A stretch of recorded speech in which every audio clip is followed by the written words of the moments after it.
Hey guys, tonight we begin with 18th century women bleeding into rags. They never washed and bathing maybe twice a year. While you might imagine genteel ladies with delicate hygiene, the reality was months of accumulated menstrual blood, sweat, soaked clothing worn for weeks, and bodies that smelled like death. So, before you get comfortable, take a moment to like the video and subscribe, but only if you genuinely enjoy what I do here. And let me know in the comments where you are tuning in from and what time it is for you. It is always fascinating to see who is joining us from around the world. Now, dim the lights, maybe turn on a fan for that soft background hum, and let's ease into tonight's journey together. Picture yourself as a woman in London 1750. You wake in your shift, a long linen undergarment that is the only thing between your body and your outer clothes. You've been wearing this shift for 3 weeks straight, sleeping in it, menstruating in it. The fabric is stiff, with dried sweat and body oils. The armpits are yellowed and smell of old perspiration. The hem is stained with menstrual blood that is gone from red to brown to black. You'll wear it for at least another week before changing it, because laundry is an enormous, exhausting task that you can't face more than once a month. You don't wash your body this morning. You didn't wash it yesterday or the day before. You last bathed, fully immersed your body in water 3 months ago, and you won't bathe again for another 3 months at least. Bathing is considered dangerous, potentially deadly. Medical theory says water opens your pores and lets in disease. The less you bathe, the healthier you supposedly are. Instead of washing, you put on your outer clothes over your filthy shift. You don't wash these either. Your dress, your petticoats, your stays, they're all worn repeatedly without cleaning. Your dress is made of wool or linen that has absorbed months of your body's secretions. When you move, you smell yourself a thick, sour, organic smell of unwashed human body, mixed with old menstrual blood, dried urine, from splashback when you use the chamber pot, and the rancid smell of decomposing body oils in fabric. This is normal. Every woman you know smells like this.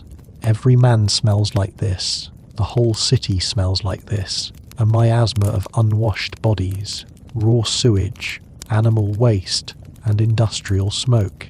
You've never known anything different, so you barely notice your own stench. But to modern sensibilities, the smell would be overwhelming, nauseating, physically repulsive. Let's start with menstruation, because this is where 18th century female hygiene was most shockingly inadequate. You are menstruating, blood is flowing from your body, and you have no tampons, no pads, no menstrual cups, no modern products designed to absorb or contain it. What do? You have rags, cloth strips cut from old worn-out clothing or sheets. These are folded and placed between your legs, held somewhat in place by your undergarments and the tight fit of your clothes. The rag absorbs blood until it is saturated. Then blood soaks through into your shift, your petticoats, possibly your outer dress. When the rag is soaked, you replace it with another. You might have a dozen rags total, cycling through them over your menstrual days. The used rags are... what? Here is where it gets truly revolting. You don't wash them immediately because water and soap are precious and laundering is labor-intensive. So you store them, maybe in a bucket or basket, maybe just piled in a corner of your room. The blood-soaked rags sit there, accumulating, festering. The smell is indescribable. Menstrual blood has a distinctive metallic organic odor. Fresh, it is relatively mild. But after sitting in rags for days or weeks, the blood oxidizes. The proteins decompose, bacteria proliferate. The smell becomes thick, putrid, nauseating. Your room smells like death. Your clothes smell like death. You smell like death. Eventually, maybe after your period ends, maybe after several periods have passed, you wash the rags. This means hauling water, heating it over a fire, scrubbing the blood-stiffened fabric with harsh lye soap that destroys your hands. The blood doesn't come out easily, especially if it has been sitting for weeks. The fabric remains stained brown-red. You wring out the rags and hang them to dry, then store them for next month's cycle. According to research by Dr. Sarah read at Loughborough University on early modern menstruation management, most women reused the same menstrual rags for years. The fabric never got fully clean. Bacteria accumulated in the fibers. Women regularly developed vaginal and urinary tract infections from the unsanitary rags. Some developed more serious infections, pelvic inflammatory disease, septicemia. That could cause infertility or death, but you have no alternative. Menstruation is barely discussed, considered shameful and secret. There is no menstrual product industry, no advertising, no public discourse about better methods. You do what your mother did, and her mother before her: bleed into rags, store them filthy, wash them inadequately, reuse them month after month. The amount of blood you lose seems shocking because you can't contain it properly. It soaks through your rags, through your shift, sometimes through your outer clothes. You might leave blood stains on furniture when you sit. You are constantly worried about visible bleeding, about embarrassing stains, about people smelling the blood on you. During heavy flow days, you might not leave your house. The risk of public bleeding, of blood visibly running down your legs, of saturating your clothes so thoroughly that everyone can see, is too humiliating. You stay home, sitting on old rags or cloth that can absorb overflow, essentially confined to your house by your biology and inadequate hygiene technology. Let's talk about the complete lack of bathing, because this is fundamental to understanding 18th century female hygiene. You are a middle-class woman in the 1750s. When was your last full bath? 3 months ago, maybe 6 months ago. Possibly you haven't fully bathed in a year. Full immersion bathing is rare, labor-intensive, and considered medically dangerous. Here is why bathing was so difficult. You need enormous quantities of water. For a full bath, you need perhaps 20 to 30 gallons of water. This water must be carried, usually by servants if you can afford them, or by yourself if you are working class. Water is drawn from wells or rivers, carried in heavy buckets, hauled upstairs if you live in a multi-story building. Then the water must be heated. This means maintaining a fire, heating water in kettles or cauldrons over the fire, then transferring the hot water to a tub, usually a wooden barrel or metal tub that is brought into your bedroom or set up near the kitchen fire. The process takes hours of labor and massive amounts of fuel. For most people, this is prohibitively expensive and labor intensive, so you don't bathe. Instead, you do what is called dry cleaning. You change your shift, your innermost garment, occasionally believing that the clean linen absorbs dirt and oils from your skin, thus cleaning you without water touching your body. But you don't change your shift frequently.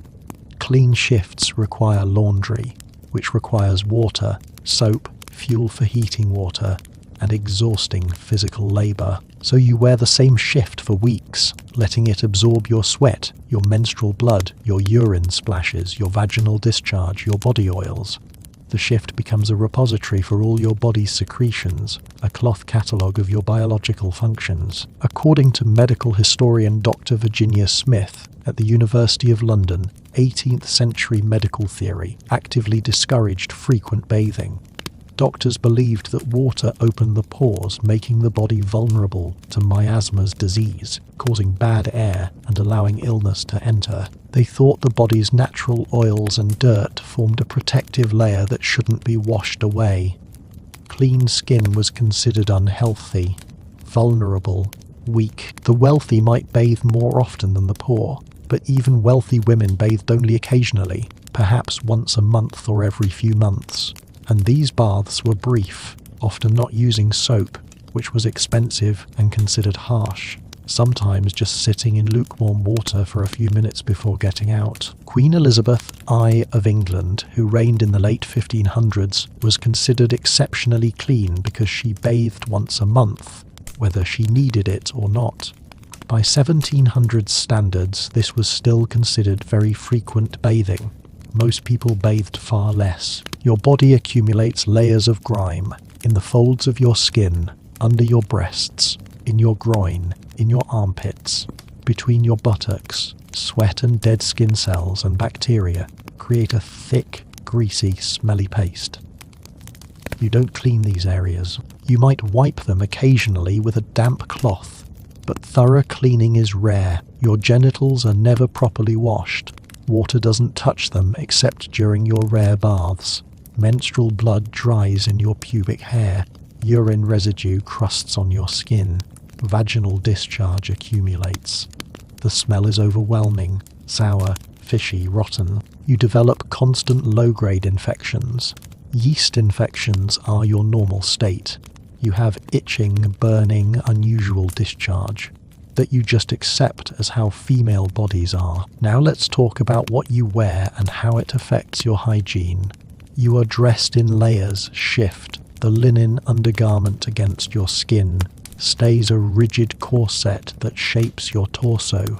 Petticoats, multiple skirt layers, and an outer gown. These layers are never washed except the shift, and even that is washed infrequently. Your stays are a particular hygiene nightmare.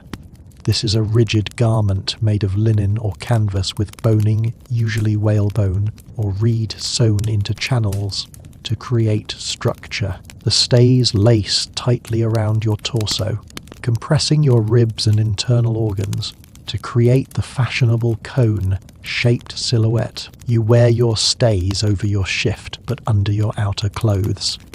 This means the stays fabric presses against your shift, absorbing your sweat through the thin linen, but you never wash the stays. Ever. They're too structured to immerse in water. The boning would rust or warp.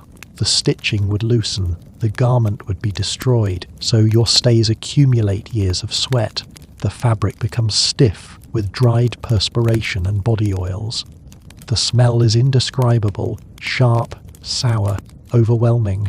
On hot days when you sweat heavily, the stays become damp and stay damp, creating perfect conditions for bacteria and fungi to grow in the fabric. The stays also constrict your breathing and digestion. You can't breathe deeply, so your lungs never fully expand.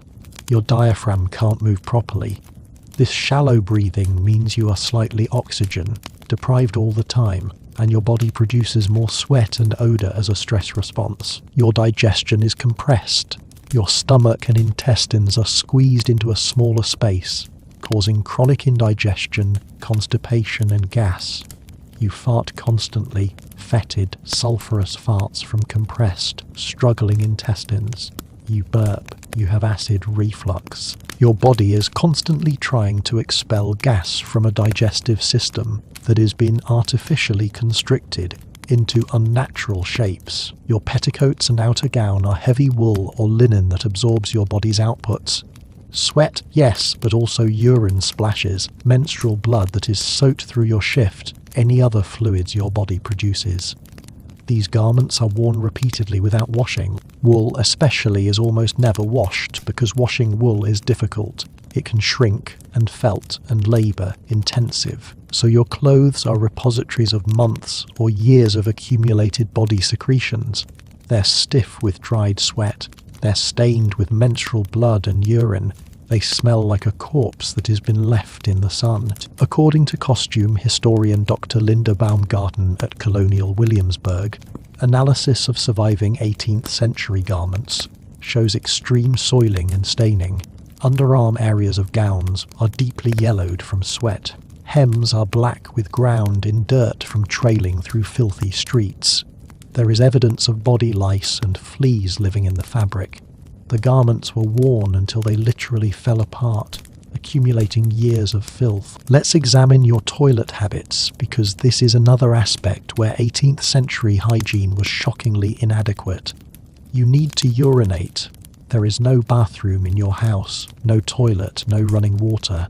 You have a chamber pot, a ceramic bowl kept under your bed or in a corner of your room. You squat or sit over the chamber pot and urinate. You are wearing multiple layers of clothing, shift, petticoats, possibly stays, outer gown.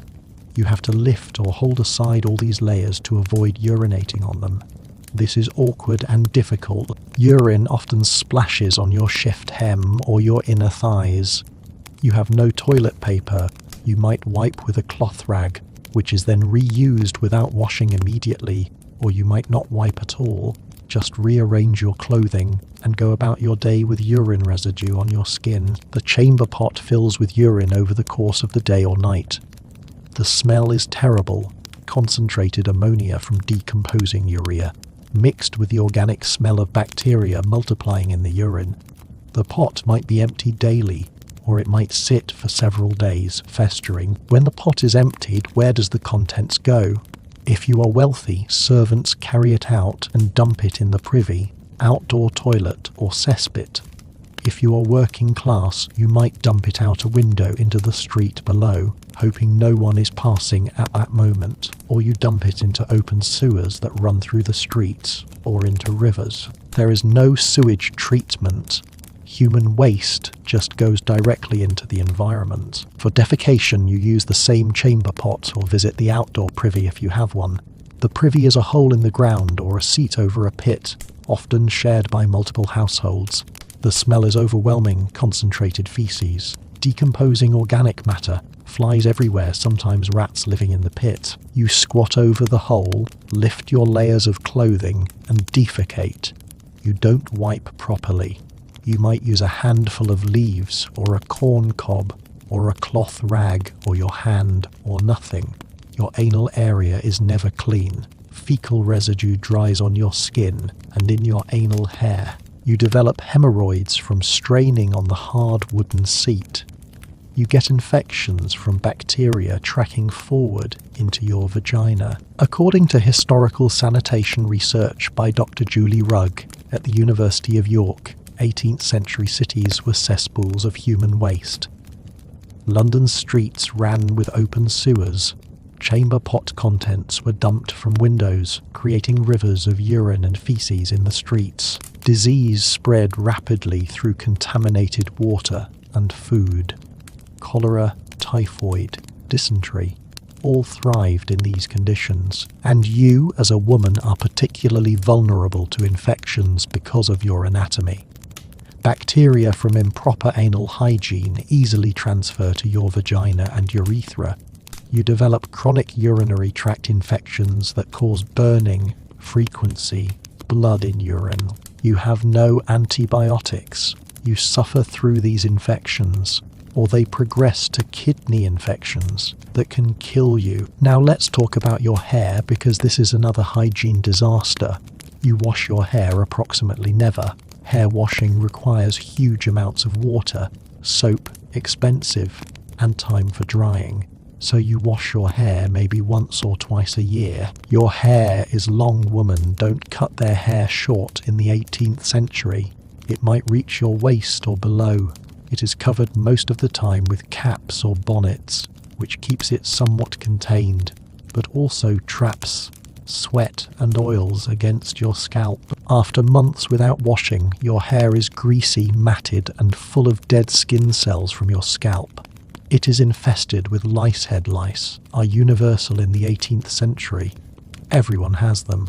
You can feel them moving in your hair, crawling across your scalp, biting and causing intense itching. You scratch constantly, creating sores on your scalp that get infected. Lice lay eggs, nits that cement themselves to your hair shafts. You can't remove them easily. You might pick through your hair manually, crushing lice and nits between your thumbnails. Or you might apply various supposed treatments, vinegar, mercury compounds, even arsenic, that don't work and poison you. The itching is maddening. You scratch until you bleed. Your scalp is covered with sores, scabs, and active infections. Your hair is so tangled and matted that you can't comb through it without ripping out chunks. You might just give up and let it mat into permanent tangles that you hide under caps. According to research on historical parasitology by Dr. Piers Mitchell at Cambridge University, examination of hair combs from the 18th century shows they're full of lice eggs and dead lice. Analysis of preserved hair shows chronic infestations. Lice-borne diseases like typhus were common and deadly. Women scratched their scalps, raw, trying to relieve the constant itching. Now let's discuss teeth, because dental hygiene in the 1700s was a special kind of horror. You don't brush your teeth. Toothbrushes exist but are expensive and rare. Most people never own one. You might occasionally rub your teeth with a cloth, maybe with some abrasive powder, crushed charcoal, pumice, salt, but this is infrequent and inadequate. Your teeth rot. By your 20s, you have visible cavities. By your 30s, you are missing teeth. By your 40s, if you live that long, you might have only a few teeth left. The decay is painful exposed nerves, abscesses, infections in your jawbone. Your breath smells like death. Literally, the odor of decaying teeth and infected gums is the smell of rot, of necrosis, of tissue dying in your mouth. When you speak, when you breathe, you exhale this smell of death. Everyone you know has similarly horrific breath, so you barely notice, but the collective miasma of a room full of people with rotting teeth is overwhelming. You develop abscesses, pockets of pus in your gums or jawbone where infection has localized. These are agonizingly painful. They swell your face, cause fever, sometimes burst and drain foul, smelling pus into your mouth. Without antibiotics, dental infections can spread to your bloodstream and kill you. Many people die from tooth infections. In the 18th century, tooth extraction is the only treatment for severely painful teeth. This is done without anesthesia. Someone, a barber, surgeon, or traveling tooth puller, grips your rotten tooth with pliers and wrenches it out of your jaw. The pain is excruciating. You bleed heavily. The socket often gets infected, causing more agony and risking life, threatening sepsis. According to dental historian Dr. Christine Hillam at the University of Liverpool, archaeological evidence from 18th century burials shows appalling dental health. Skeletons show severe tooth decay, abscesses, periodontal disease, and ante-mortem tooth loss. Many people were in chronic dental pain. The pain affected their ability to eat, causing malnutrition, and contributed to overall poor health. Let's talk about pregnancy and childbirth, because this is where the hygiene failures become deadly. You are pregnant. You are still wearing your filthy shift, your never washed stays, your body that hasn't been properly cleaned in months. You are still using unsanitary menstrual rags, though you are not menstruating during pregnancy. The rags are stored filthy, ready for afterbirth. You are still living in profound uncleanliness. Your pregnancy progresses. You have no prenatal care. You don't know what is happening inside your body. You don't understand fetal development. You are frightened because pregnancy is dangerous. You know women die in childbirth constantly. In the 18th century, maternal mortality is about 1 to 2% per birth. If you have 6 pregnancies, you have a roughly 6 to 12% chance of dying from pregnancy or childbirth complications. Labor begins, you are at home, attended by a midwife if you can afford one, or by female relatives if you can't. The midwife's hands are not washed. She doesn't understand germ theory because germ theory doesn't exist yet. She is wearing the same filthy clothes she always wears. She has examined multiple other labouring women with the same unwashed hands, transferring bacteria from one woman's vagina to the next. She performs vaginal examinations to check your cervical dilation. Her unwashed hands enter your vagina, introducing bacteria. Each examination increases your risk of infection. If labour is prolonged, if the baby is malpositioned, she might perform various manipulations, trying to turn the baby using forceps, sometimes literally reaching into your uterus with her filthy hands. You labour on a bed or pallet covered with old sheets or rags that will absorb the fluids of birth, blood, amniotic fluid, urine, feces. You often defecate during pushing, vaginal discharge. These sheets have been used for previous births and not properly cleaned. They're repositories of dried blood and birth fluids from previous women. You give birth. The baby emerges covered in blood and vernix. The placenta follows, along with more blood. You bleed heavily. This is normal, but if the midwife's hands introduced bacteria, if the birth sheets were contaminated, if your already infected vagina, from months of poor hygiene, is further traumatized by birth, you are now at high risk for puerperal fever, infection of the uterus after childbirth. Puerperal fever begins within days of birth. You develop high fever, chills, abdominal pain. Your uterus is full of infection.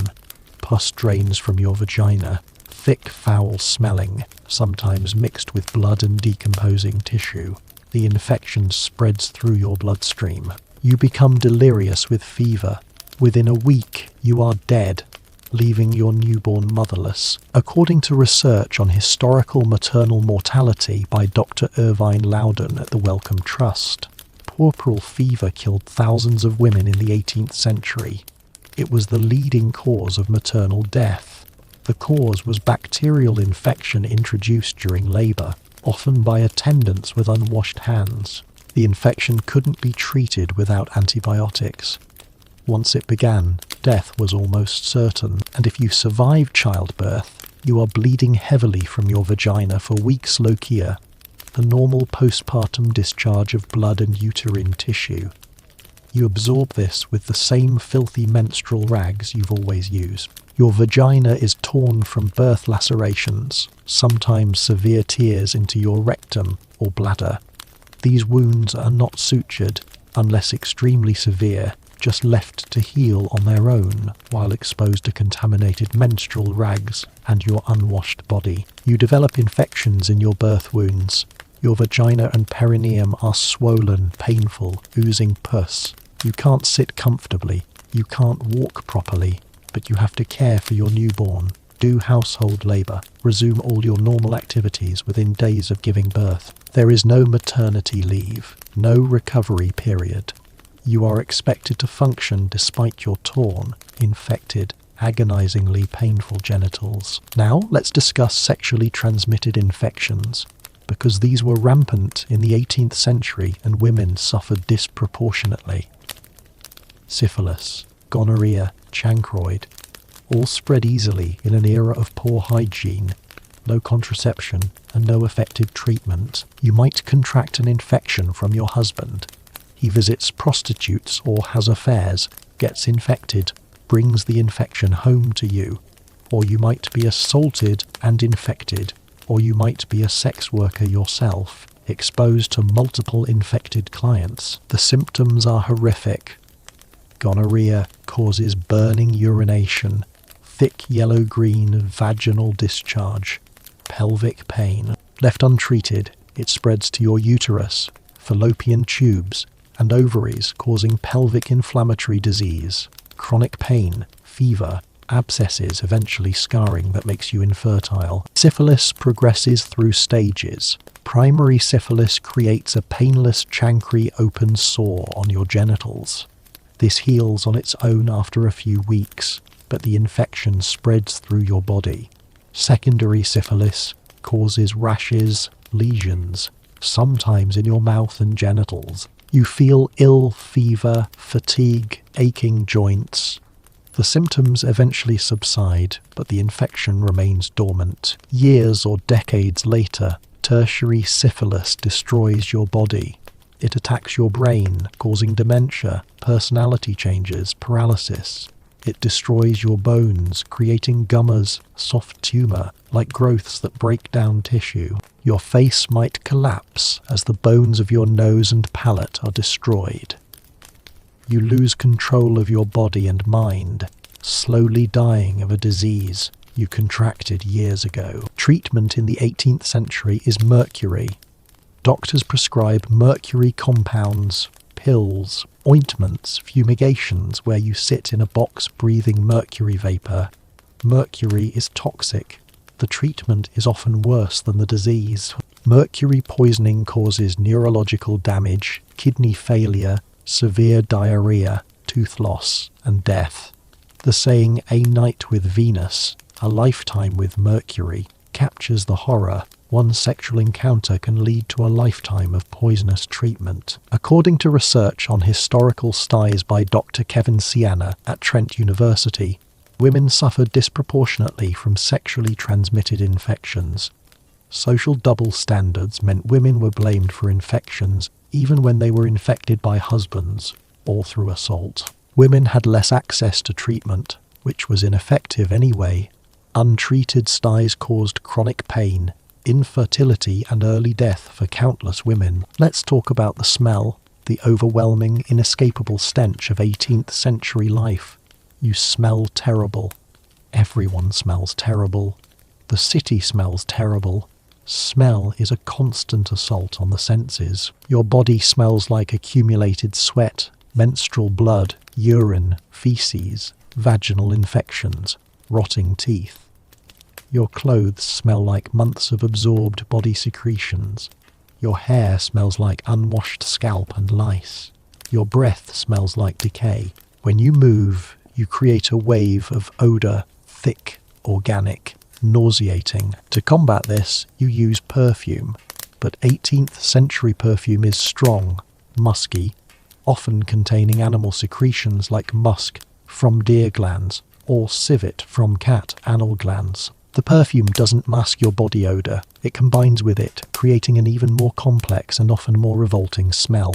Imagine the smell of rotting meat mixed with heavy floral perfume, and you are approaching the olfactory experience of an 18th century person. You also carry pomanders, perforated balls filled with fragrant spices or herbs to mask odours. You hold these to your nose when smells are particularly overwhelming.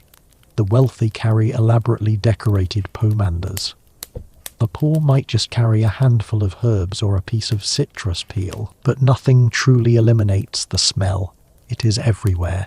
Your home smells like chamber pot urine and old food and unwashed bodies.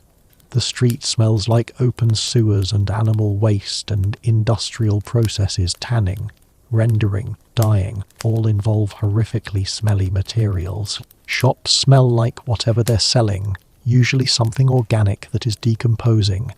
Churches smell like hundreds of unwashed bodies in an enclosed space. According to sensory historian Dr. Mark Smith at the University of South Carolina, the 18th century was a profoundly smelly era. People's sense of smell was constantly assaulted by odours that modern people would find intolerable, but 18th century people were somewhat habituated. The smells were normal, expected, just part of life. What they found most offensive were particularly intense smells, like tanneries or butchers, rather than the baseline stench of ordinary life. Now let's examine a typical day in detail, following you through your daily routine and all its hygiene failures. You wake at dawn in the shift you've slept in for weeks. You don't wash your face or hands. You use the chamber pot to urinate, splashing your shift, hem and not wiping properly. You empty the chamber pot contents out your window into the street below. You don't change your shift. You'll wear it for at least another week. You put on your stays, lacing them tight, despite how they already smell of months of accumulated sweat.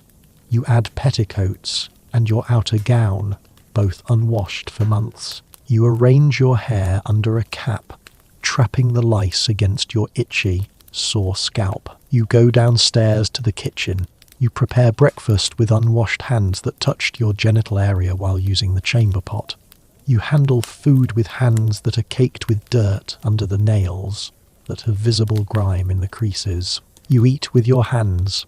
You might use a spoon for liquids, but most food is eaten with fingers that go directly from touching your filthy body to touching your food to your mouth. After breakfast, you go about your daily work. If you are wealthy, this might be supervising servants, doing needlework, paying social calls. If you are working class, it is probably physical labour, laundering, cooking, childcare, agricultural work, textile work. During the day, you urinate multiple times. Each time requires lifting layers of clothing, squatting, aiming poorly, splattering yourself. You don't wash between your legs. Urine dries on your skin and in your pubic hair. The smell intensifies as the day progresses. If you are menstruating, you bleed into your rag. When it becomes saturated, you remove it, pulling it out from between your legs, covered in fresh blood. Your hands are now blood-covered. You wipe them on a cloth, but they're never clean. You fold a new rag and position it between your legs. The entire process is messy, bloody, and done without any possibility of washing. By evening, you are exhausted. You prepare and eat dinner with still unwashed hands. You might do evening tasks, mending, preparing for tomorrow, tending to children. Then you undress partially, removing your outer layers but keeping your shift on, and get into bed. You sleep in the same shift you've worn all day, that is stiff with sweat and stained with body fluids. Your bed linen hasn't been changed in weeks or months. The sheets and mattress are full of your accumulated sweat, dead skin cells, and any fluids that have leaked from your body. The bed probably has fleas or bed bugs that bite you during the night. This is your daily life. Every day, the same filth, the same smells, the same discomfort. You never feel clean because you are never clean. Your body is constantly uncomfortable, itching from lice, burning from infections, chafing from filthy clothes, aching from poorly treated illnesses. This is normal. This is just how life is. According to research on daily life in the 18th century by Dr. Amanda Vickery at Queen Mary University of London, the routine described above was typical for most women of all classes. Even wealthy women had limited hygiene compared to modern standards. The poorest women lived in even worse conditions. More crowded housing, less access to clean water, less ability to change clothes or bedding, more exposure to diseases. Let's talk about the diseases you are constantly suffering from as a result of this horrific hygiene. You have chronic infections, vaginal yeast infections, bacterial vaginosis, urinary tract infections. These cause burning, itching, foul-smelling discharge, painful urination. You accept these as normal female conditions. You don't seek treatment because treatment doesn't exist. You just endure. You have skin infections, boils, abscesses, cellulitis. Bacteria enter through small cuts or scratches, which you have constantly from scratching lice bites or chafing from rough clothes, and create infected pockets of pus. These are painful, sometimes fever-inducing. They might drain on their own, or need to be lanced cut open without anesthesia to release pus. They often leave scars. You have intestinal parasites, worms most commonly. You ingest parasite eggs from food prepared with unwashed hands, from contaminated water, from fecal-oral transmission. The worms live in your intestines, causing abdominal pain, diarrhea, malnutrition. You might pass visible worms in your stool, long, white roundworms, or flat segments of tapeworms. This is common enough to be considered normal. You have respiratory infections, colds, bronchitis, pneumonia, tuberculosis. Living in crowded, poorly ventilated spaces, with many people breathing the same air means infections spread easily. Tuberculosis is a particular scourge, slowly destroying lungs over months or years, causing chronic cough, bloody sputum, wasting away of the body. You have chronic malnutrition. Your diet is nutritionally inadequate, mostly bread and porridge with occasional vegetables or meat. You lack vitamins and minerals, causing scurvy from vitamin C deficiency, rickets from vitamin D deficiency, anemia from iron deficiency. These deficiencies affect your immune system, making you more vulnerable to infections. According to research on historical disease burden by Dr. Stephen Kunitz at the University of New Mexico, 18th century women lived in a state of chronic mild illness, multiple infections, nutritional deficiencies, and parasitic infestations were normal. Health was relative. You weren't sick unless you were incapacitated.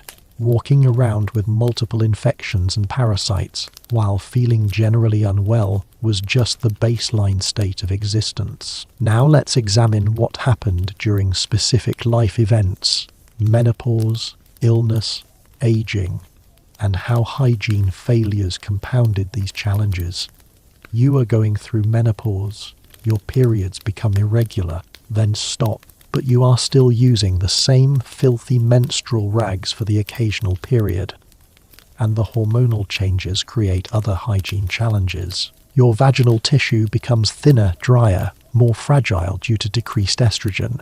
This makes you even more vulnerable to infections and injuries. Sexual intercourse becomes painful because your vagina is dry and your tissues tear easily, but you have no lubrication, no treatment. You endure painful sex when your husband demands it, tearing your delicate tissues and inviting infection. You experience hot flashes, sudden intense heat and sweating. In your already filthy clothes, never washed, the additional sweat makes the stench even worse. Your clothes become soaked with menopausal sweat, then dry, then soaked again, creating perfect conditions for bacterial and fungal growth in the fabric. You develop vaginal atrophy and prolapse. The tissues that support your uterus weaken from multiple childbirths, chronic straining, malnutrition. Your uterus begins to drop down into your vagina, sometimes protruding outside your body. This causes pressure, discomfort, difficulty urinating and defecating. The prolapsed tissue is exposed to your filthy underwear, becoming irritated and infected. There is no effective treatment. You just live with your organs literally falling out of your body. As you age, all the hygiene problems intensify. Your mobility decreases, making it even harder to maintain what little hygiene you had. You can't squat over the chamber pot easily, so you urinate on yourself more often.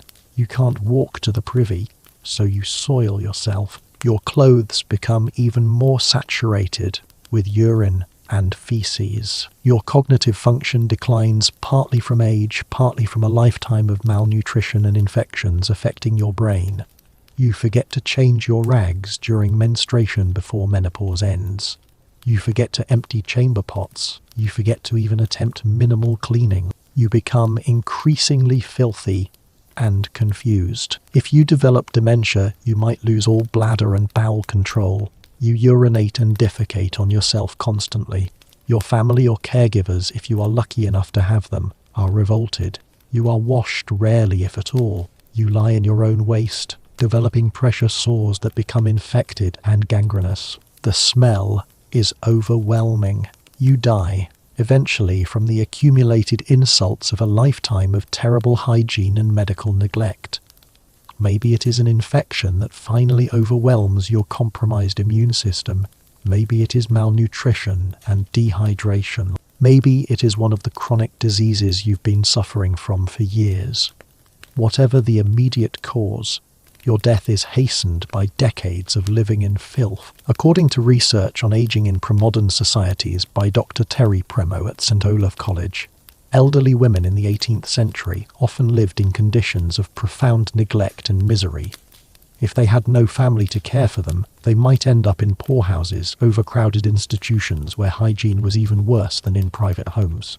Many elderly women died alone, filthy, suffering from multiple untreated conditions, their deaths barely noted. Let's talk about class differences in hygiene, because while everyone lived in filth by modern standards, there were significant differences between wealthy and poor women's experiences. If you are wealthy, you have some advantages. You can afford to change your shift weekly instead of monthly. You can afford soap for occasional washing. You might have a servant dedicated to laundering. You might bathe several times a year instead of once or twice. But even wealthy women are profoundly unhygienic by modern standards. Even the richest aristocrat in the 18th century has body odour. Unwashed genitals, lice in her hair, rotting teeth. Even Queen Charlotte of England, wife of King George III, menstruates into rags that aren't properly washed, uses chamber pots without proper hygiene, and rarely bathes. The difference is one of degree, not kind. A wealthy woman might smell of expensive perfume mixed with body odour, A poor woman smells of pure body odor without perfume to partially mask it. A wealthy woman might have marginally cleaner shifts because she can afford more of them. A poor woman wears the same shift until it literally falls apart. If you are poor working class, agricultural labourer, domestic servant, your hygiene is even worse than what has been described. You have even less access to clean water, soap, clean clothes. You might not own more than one shift total. You might share a single chamber pot among a large family in a one-room dwelling. You might not have a bed, just a pallet on the floor that you share with family members. Your work is often physically dirty. If you are a servant, you are handling chamber pots full of waste, washing filthy clothes in water you can barely heat, scrubbing floors with lye that destroys your hands. If you are a laundress, you spend all day in wet clothes, your hands raw and bleeding from hot water and harsh soap. If you are an agricultural worker, you are covered in dirt and manure. You return to your dwelling filthy from work and you can't wash properly. There is no water, no time, no privacy. You sleep in your work clothes, sometimes not even removing your shoes. You wake and immediately return to filthy work. The cycle never ends. According to research on class and hygiene by Dr. Ruth Goodman, historian specializing in historical domestic life, the physical toll of constant filth was more severe on working class women. They developed more skin infections, more severe parasitic infestations, more chronic illnesses. Their life expectancy was lower, partly because of the compounded effects of poor hygiene, hard labor, inadequate nutrition, and constant exposure to disease. Now, let's examine the specific experience of sex and intimacy in conditions of appalling hygiene. Your husband wants sex. You haven't washed your genitals in months. You have vaginal infections, causing discharge that has made your pubic hair sticky and matted. You smell overwhelmingly of old urine, vaginal secretions, and possibly menstrual blood. Your husband hasn't washed either. His genitals smell of urine, smegma, and sweat. His body smells like yours, months of accumulated filth. When he presses against you, it is a meeting of two profoundly unclean bodies. There is no foreplay to speak of. Female pleasure isn't a consideration. He lifts your shift, pushes into your dry vagina. You are not aroused. How could you be when everything hurts and smells terrible, and thrusts until he finishes? It is painful. Your already infected vagina is further traumatized. His unwashed penis introduces more bacteria. After he finishes, semen leaks out of you. You have no way to clean it. It dries in your pubic hair, mixing with your vaginal discharge and the ever-present smell. You go about your day with semen crusted on your genital area. If you become pregnant from this encounter, congratulations. You have months of pregnancy ahead, then the life-threatening ordeal of childbirth, all while maintaining zero actual hygiene. According to research on historical sexuality by Dr. Faramir Dabhowala at Oxford University, sex in premodern times was far less pleasant than romantic historical fiction suggests. The physical realities of unwashed bodies, painful genital infections, lack of contraception, and constant risk of deadly pregnancy complications made sex something to be endured rather than enjoyed for most women.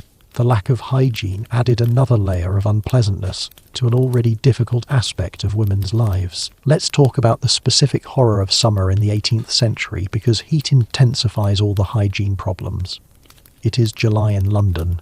The temperature is in the 80s or 90s Fahrenheit, around 27 to 35 Celsius. You are wearing your multiple layers of clothing, shift, stays, petticoats, gown, none of which have been washed in months. You are sweating profusely. Sweat soaks your shift within hours. It runs down your face, your back, pools under your breasts, drips down your legs. Your stays trap this sweat against your body, creating a hot, damp microenvironment. perfect for bacterial and fungal growth. The smell intensifies exponentially in heat. Your body odor becomes stronger, more pervasive. The old sweat already in your clothes reactivates and smells even worse when fresh sweat adds to it. You are radiating waves of stench. Everyone around you is doing the same. The collective smell of a crowded market or church in summer is nauseating. Flies are everywhere, drawn to the smells of unwashed bodies, open sewers, rotting garbage. They land on your face, your food, your open sores. They carry disease from one person to another, from sewage to food, from corpses to living people. Diseases flourish in summer heat. Dysentery spreads rapidly through contaminated water and food.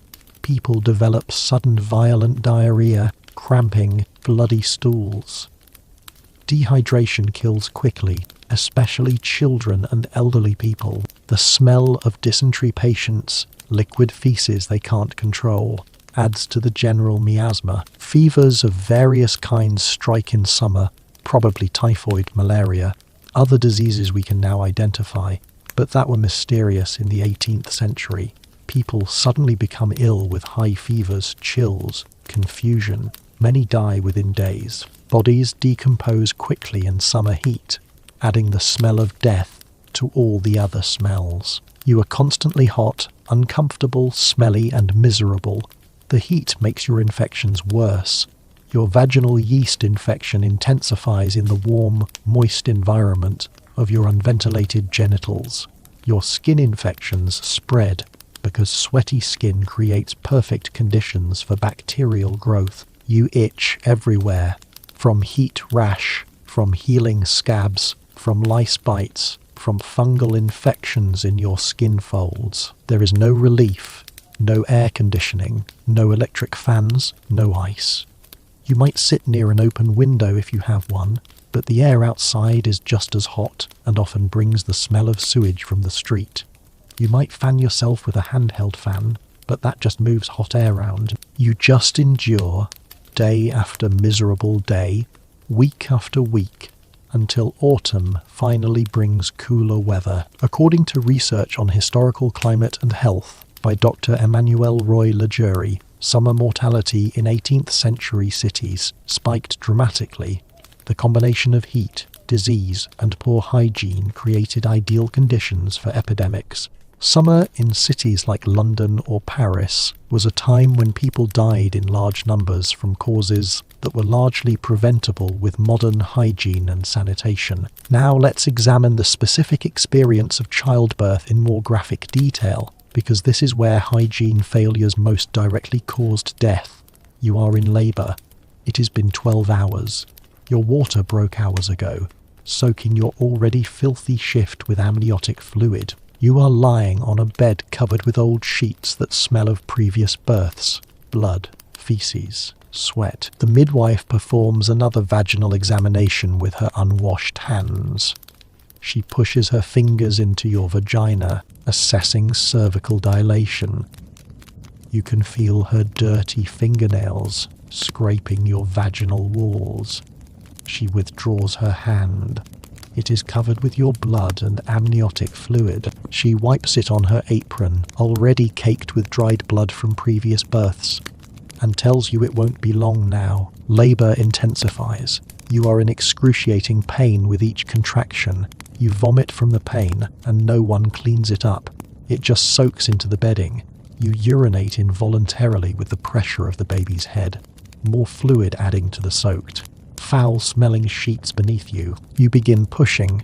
The midwife reaches into your vagina again with her filthy hands, trying to guide the baby's head. She uses force, pulling, stretching your tissues beyond their limits. You feel something rip, a tearing sensation from your vagina toward your anus. You are hemorrhaging now, blood pouring out of you faster than normal. The midwife doesn't seem concerned. First babies always bleed more, she says. The baby is born, covered in blood and vernix. The midwife catches the baby and places it on your chest without cleaning it. You don't have the strength to hold it. The placenta follows a bloody liver. light organ that plops onto the bed between your legs. The midwife examines you. You have a 4th-degree tear. The laceration extends from your vagina through your perineum, all the way into your rectum. Your rectum and vagina are now one whole. The midwife doesn't suture it. "It'll heal on its own," she says. But you know women who've had this kind of tear. Some of them leak feces through their vagina for the rest of their lives. Some develop fistulas, abnormal connections between vagina and rectum that cause constant leakage of gas and feces. These women smell of feces constantly and are shunned by their communities. You are left on the bloody waste-soaked sheets to recover. No one cleans you. The blood between your legs dries, matting your pubic hair. The tear burns and throbs. You develop a fever within 2 days. The puerperal fever has begun. According to research on historical obstetrics by Dr. Irvine Loudon, childbirth in the 18th century was a nightmare of pain, trauma, and infection. The combination of unwashed attendants, contaminated birth environments, severe tears left unrepaired, and zero infection control meant that childbirth killed an enormous number of women. It was the leading cause of death for women of reproductive age. Many women approached childbirth with terror, knowing they might not survive. Let's talk about the aftermath. The weeks following childbirth, when you are supposed to be recovering but are actually developing life-threatening infections. You are bleeding heavily from your uterus. This is normal postpartum bleeding called lochia. It is a mixture of blood, mucus, and uterine tissue. You are absorbing this with your filthy menstrual rags, the same ones you've been using for years without proper cleaning. The rags are already contaminated with bacteria from previous menstrual cycles and from improper storage. Now you are putting these contaminated rags against your torn, traumatized vaginal tissues that have a direct path to your uterus, which is essentially an open wound after the placenta detached. Bacteria from the rags enter your uterus. Your uterus is the perfect environment for bacterial growth, warm, moist, full of blood and dead tissue. The bacteria multiply rapidly. Within days, you have a severe uterine infection. You develop high fever, 102, 104, 106 degrees Fahrenheit, 39 to 41 Celsius. You are sweating profusely, soaking your shift, which hasn't been changed. You are delirious, confused, sometimes hallucinating. Your abdomen is rigid and exquisitely painful. You vomit. You have diarrhea. You smell of fever, sweat, and infection. A thick, sweet, rotten smell. Pus drains from your vagina. Thick green-yellow, foul-smelling pus mixed with blood and bits of decomposing uterine tissue. The smell is overwhelming. The smell of death, of tissue necrosing inside your body. Anyone who comes near you can smell it. Your family is frightened. They call the doctor or midwife, but there is nothing they can do.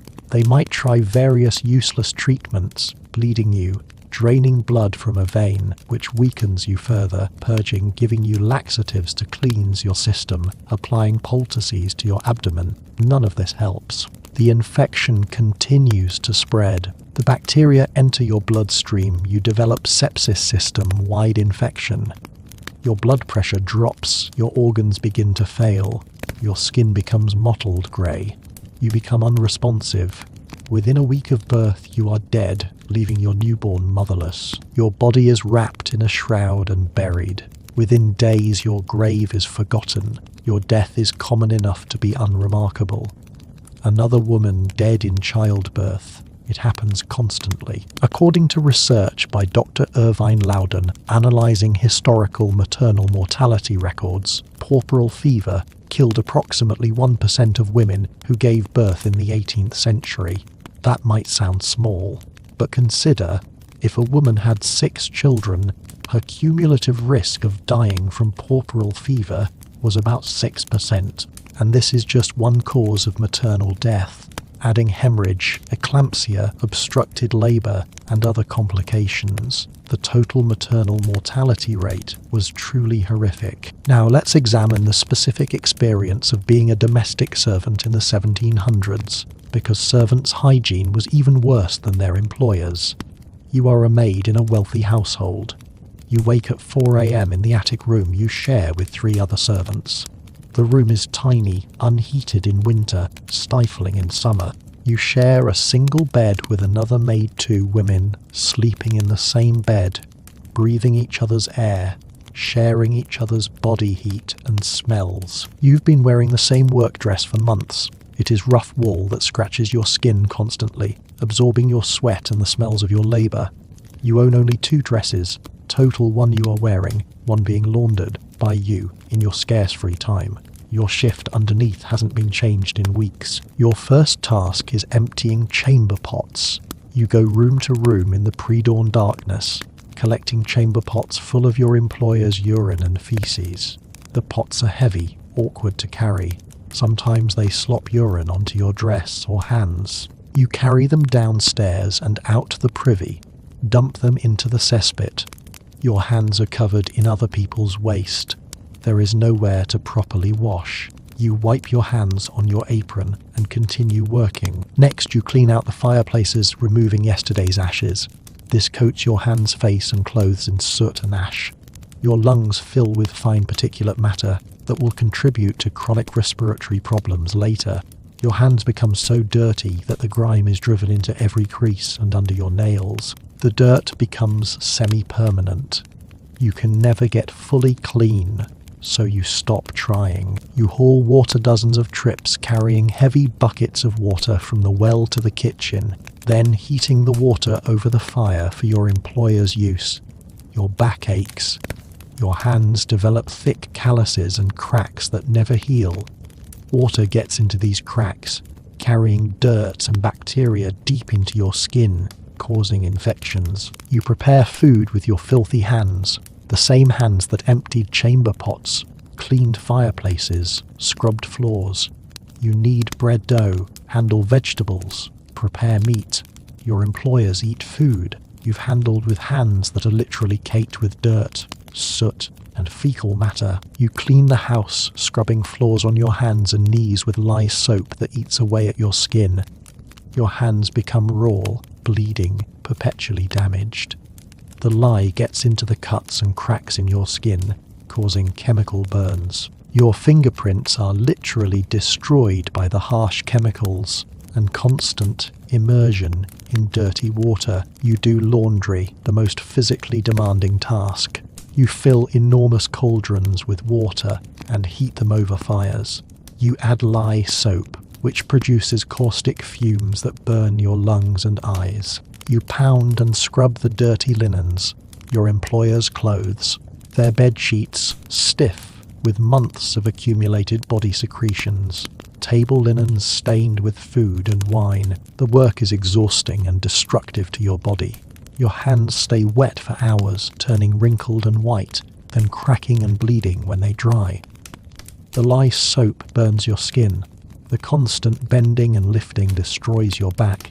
The steam and fumes damage your lungs. You develop a chronic cough that you'll have for the rest of your life. At the end of the day, after 15 or 16 hours of labour, you climb back to your attic room.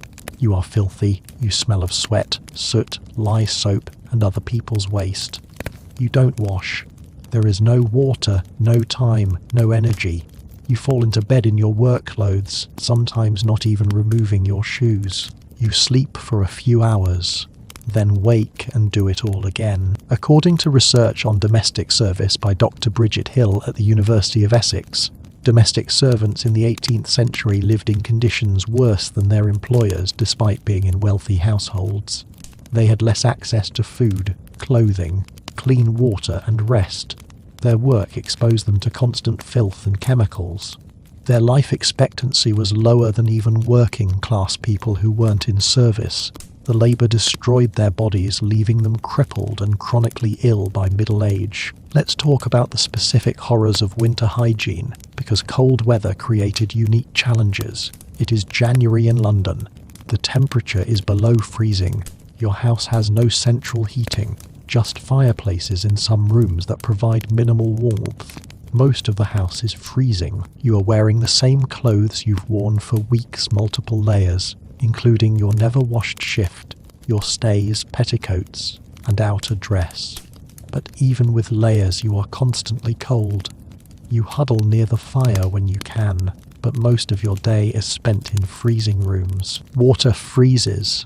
The water in your chamber pot freezes overnight into a solid block of frozen urine. The water in the washing basin freezes. You can't wash even if you wanted to. There is no liquid water available. Everything is frozen solid. Your body's secretions freeze to your clothes. Sweat crystallizes. Menstrual blood freezes into your rags, creating stiff, uncomfortable pads of frozen blood that chafe against your skin. Vaginal discharge freezes in your pubic hair. When you move, these frozen secretions crack and melt slightly from body heat, creating wetness that quickly freezes again. You develop chilblains, painful swelling and lesions on your extremities caused by repeated exposure to cold and dampness. Your fingers, toes, nose and ears swell, itch intensely, and sometimes develop open sores that get infected. The itching is maddening. You scratch until you bleed, which makes the condition worse. Your skin cracks from the cold and dryness. Your lips split and bleed. Your hands crack deeply, especially around the knuckles and fingernails. These cracks are portals for infection. Dirt and bacteria enter through the breaks in your skin, causing infections that make your hands swell, redden, and ooze pus. You rarely go outside because the cold is dangerous, but this means you are trapped indoors with multiple people in poorly ventilated spaces. Everyone is breathing the same stale air, coughing and spreading respiratory infections. Colds, flu, pneumonia, tuberculosis, all spread rapidly in winter when people are crowded indoors. The smell in winter is different from summer but equally terrible. The cold preserves odours in a way that summer heat doesn't. The smell of unwashed bodies mixes with smoke from fires. The smell of chamber pots that can't be emptied easily because everything's frozen. The smell of food stored without refrigeration and starting to rot. The air in your house is thick, stale, and nauseating. You develop a winter cough, a deep, rattling cough that produces thick phlegm. This is chronic bronchitis from constant exposure to cold, smoke, and poor air quality. You cough constantly, day and night. Sometimes you cough so hard you vomit. Sometimes you cough up blood. The coughing exhausts you, but it never stops. You'll have this cough every winter until you die. According to research on seasonal health patterns by Dr. Mary Dobson at the Wellcome Trust, winter was a deadly season in the 18th century. Respiratory infections killed massive numbers of people. The combination of cold, poor nutrition, crowded living conditions, and general poor health created perfect conditions for epidemics. Many people who survived summer died in winter. Now, let's examine prostitution and hygiene, because sex workers faced extreme hygiene challenges. You are a prostitute working in 18th century London. You have multiple clients per Dalton Y, sometimes a dozen or more. Each client wants sexual intercourse. None of them wash their genitals. Many have sexually transmitted infections that they're actively spreading. You have no contraception except perhaps withdrawal, which clients often refuse to practice. You have no way to cleanse your vagina between clients. Semen from one client is still in your vagina when the next client enters you. By the end of the night, your vagina contains mixed semen from multiple men, along with your own vaginal secretions, blood, if rough sex has caused tearing, and whatever diseases these fluids carry. You don't wash. There is no running water, no time between clients, no understanding that washing would help prevent disease. You just endure client after client entering your unwashed, increasingly traumatized vagina. You develop constant vaginal infections.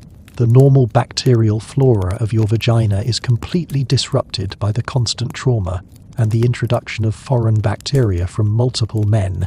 You have chronic discharge, thick, yellow, foul-smelling. Your vagina is always inflamed, burning, painful. Sex is agony. but you have to do it anyway because you need to eat. You contract gonorrhea within months of starting sex work. The symptoms are unmistakable: green, yellow discharge, burning urination, pelvic pain. You have no treatment. The infection spreads to your uterus and ovaries, causing pelvic inflammatory disease. Abscesses form in your pelvis, pockets of pus that cause excruciating pain. You also contract syphilis. The chancre appears on your genitals, a painless sore that heals on its own. You think you've gotten better, but the infection is spreading through your body. Months later, you develop the rash of secondary syphilis. You feel ill constantly. Your clients are disgusted by the visible sores, and you lose business. You are pregnant constantly because you have no effective contraception. You might try various folk methods, inserting herbs or acidic substances into your vagina, drinking pennyroyal tea, which is toxic and often causes liver failure, jumping up and down after sex hoping to dislodge the sperm. None of these work reliably. You become pregnant every few months. Some pregnancies end in miscarriage, partly from the physical trauma of continued rough sex during early pregnancy, partly from the various toxic substances you are ingesting, trying to cause abortion, partly from your generally poor health and multiple untreated infections. You miscarry blood and tissue, bleeding heavily, cramping severely. You continue working because you have no choice. Clients have sex with you while you are actively miscarrying. Blood and fetal tissue still passing from your vagina. If you carry a pregnancy to term, you give birth alone or with minimal help. You can't afford a midwife. You deliver in your room, catching the baby yourself, cutting the umbilical cord with whatever implement is available. You have no postpartum care. You are working again within days, even though you are still bleeding heavily, and your vagina is torn from childbirth. Many of your babies die from infection, from neglect. You have to work and can't care for an infant properly.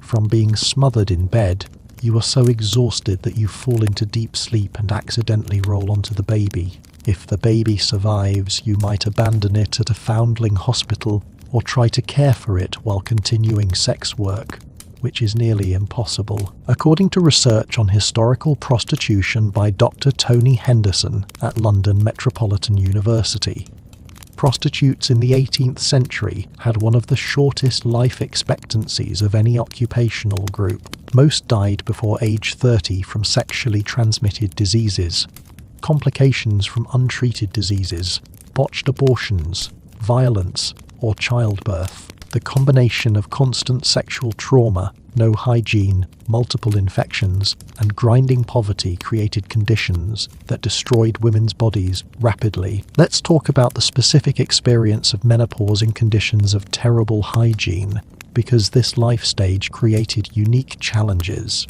You are 45 years old if you've survived this long, which many women didn't. Your periods are becoming irregular, eventually stopping. This should be a relief, right? No more monthly bleeding, no more menstrual rags. But menopause brings other hygiene challenges.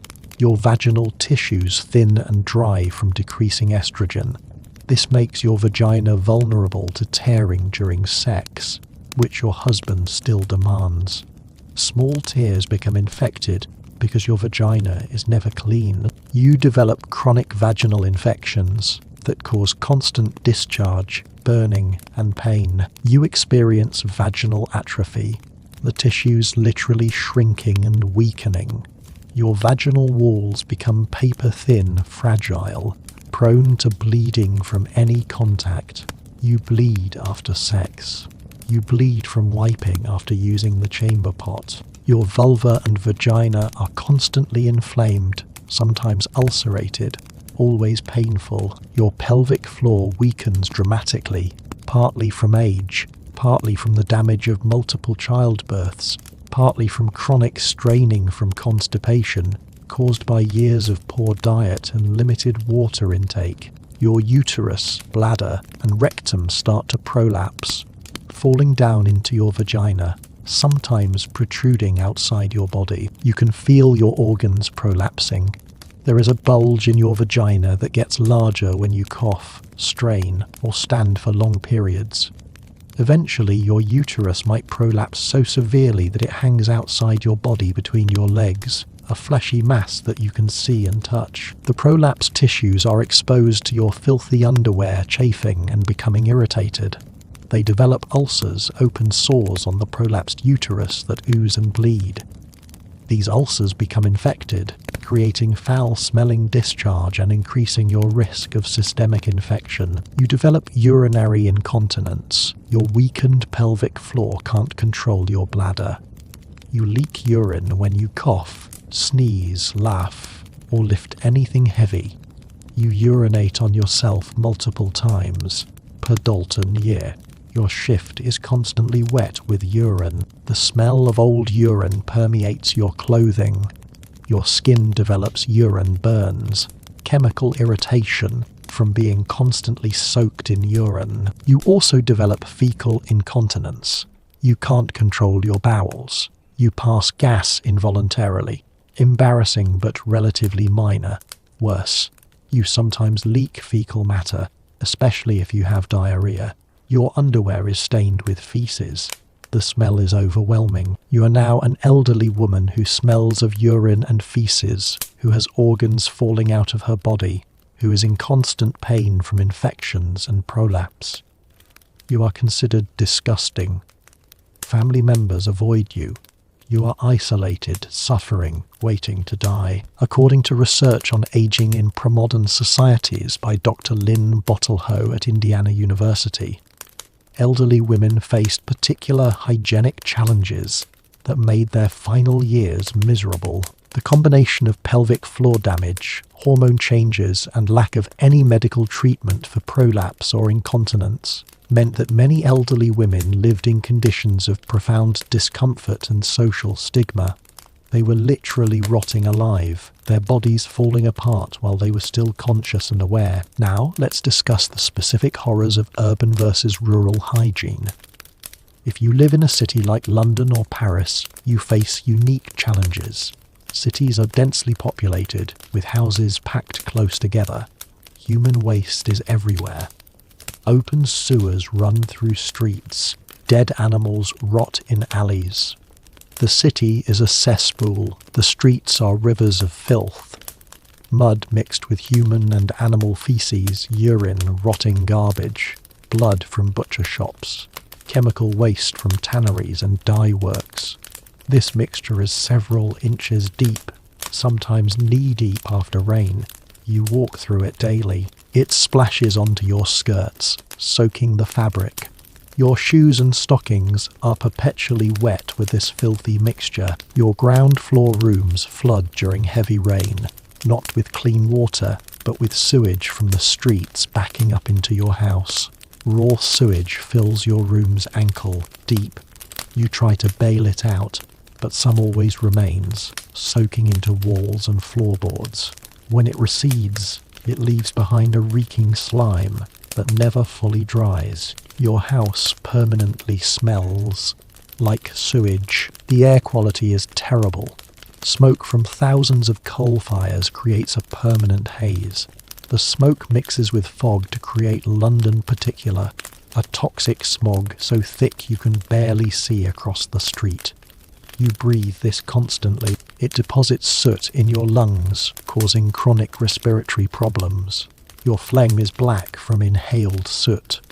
You cough constantly, bringing up black mucus. Diseases spread rapidly in crowded cities. Typhus, typhoid, cholera, smallpox, measles, all thrive in conditions of poor hygiene and crowding. Epidemics sweep through regularly, killing thousands. You are constantly exposed to sick people. When epidemics hit, bodies pile up faster than they can be buried. The smell of death is everywhere. If you are rural, your hygiene is different but not necessarily better. You have more space, less crowding, possibly better access to relatively clean water from wells or streams. But you also have unique challenges. You live in a small cottage with a dirt floor. There is no foundation, just packed earth. The floor is always damp, especially after rain. You track mud and filth into your house constantly, because the outdoor ground and indoor ground are essentially the same substance. Your floor is spotted with animal and human waste tracked in on shoes. You share your living space with animals. Chickens, pigs, sometimes cattle or goats live in your house or in an attached structure. Animal waste is everywhere. You step in chicken droppings inside your own home.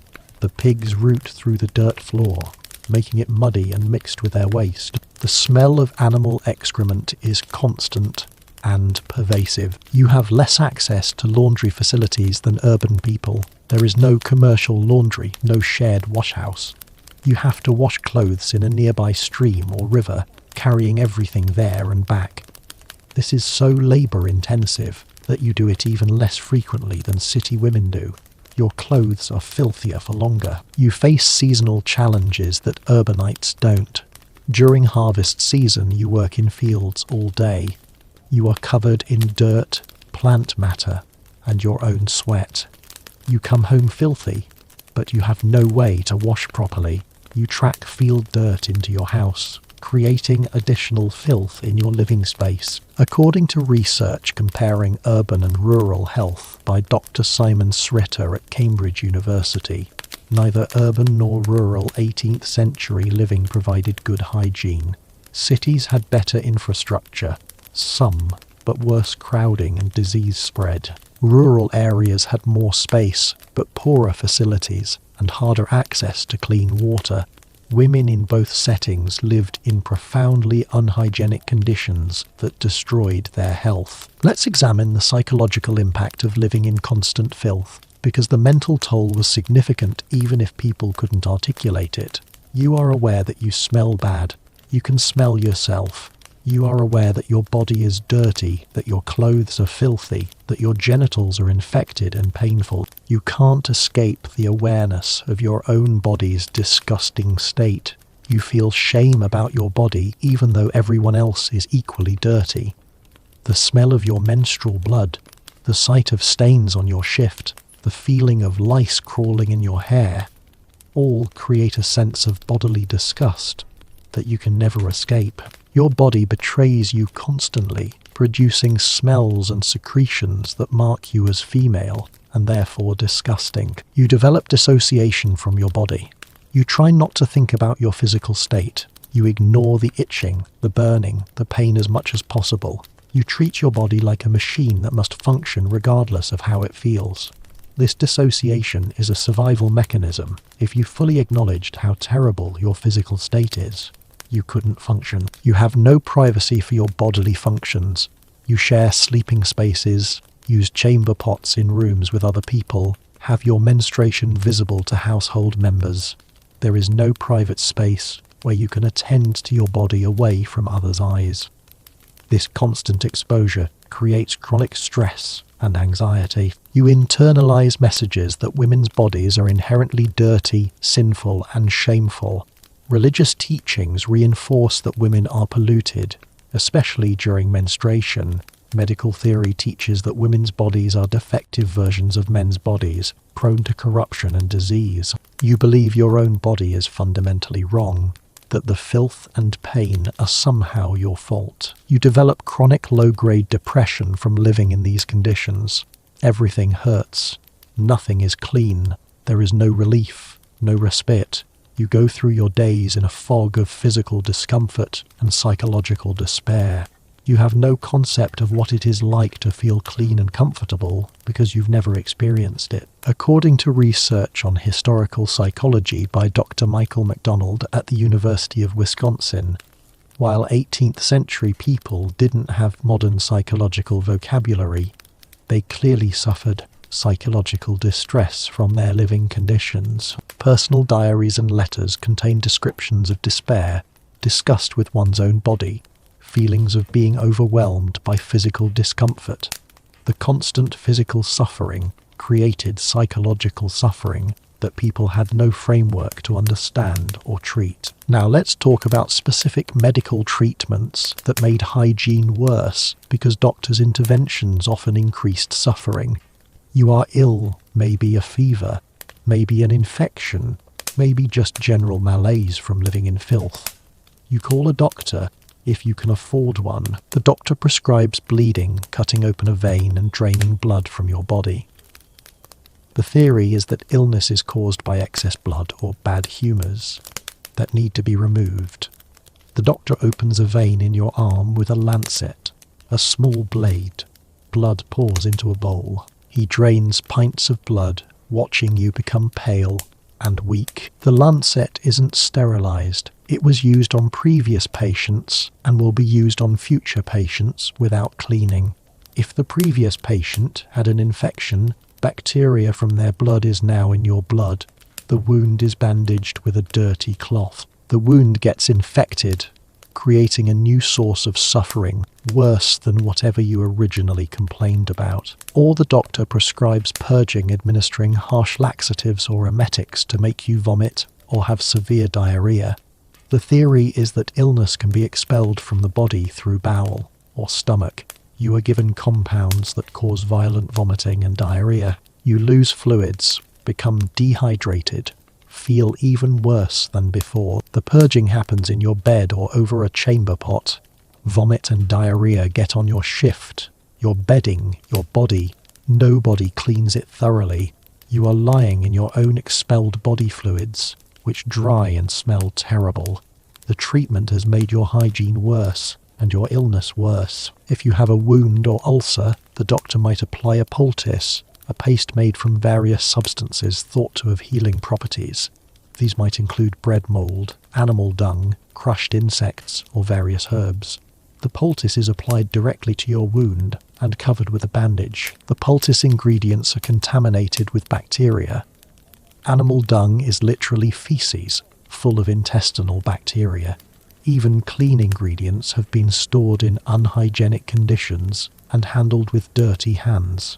The poultice introduces infection directly into your wound. What might have healed on its own becomes severely infected, sometimes leading to gangrene and death. For gynecological complaints, doctors might prescribe vaginal fumigation, having you squat over a pot of steaming herbs while vapours enter your vagina. The theory is that the vapours will treat infections or hysteria. In reality, the hot steam sometimes causes burns to delicate vaginal tissue. The herbs don't treat infections. You've just added burn injuries to your existing vaginal problems. According to medical historian Dr. Roy Porter at the Wellcome Trust, 18th century medical treatments were often more harmful than helpful. The theory behind treatments was based on the humoral system, balancing 4 body humours, rather than understanding of actual disease mechanisms. Treatments made patients weaker, more vulnerable to infection, and often introduced new problems.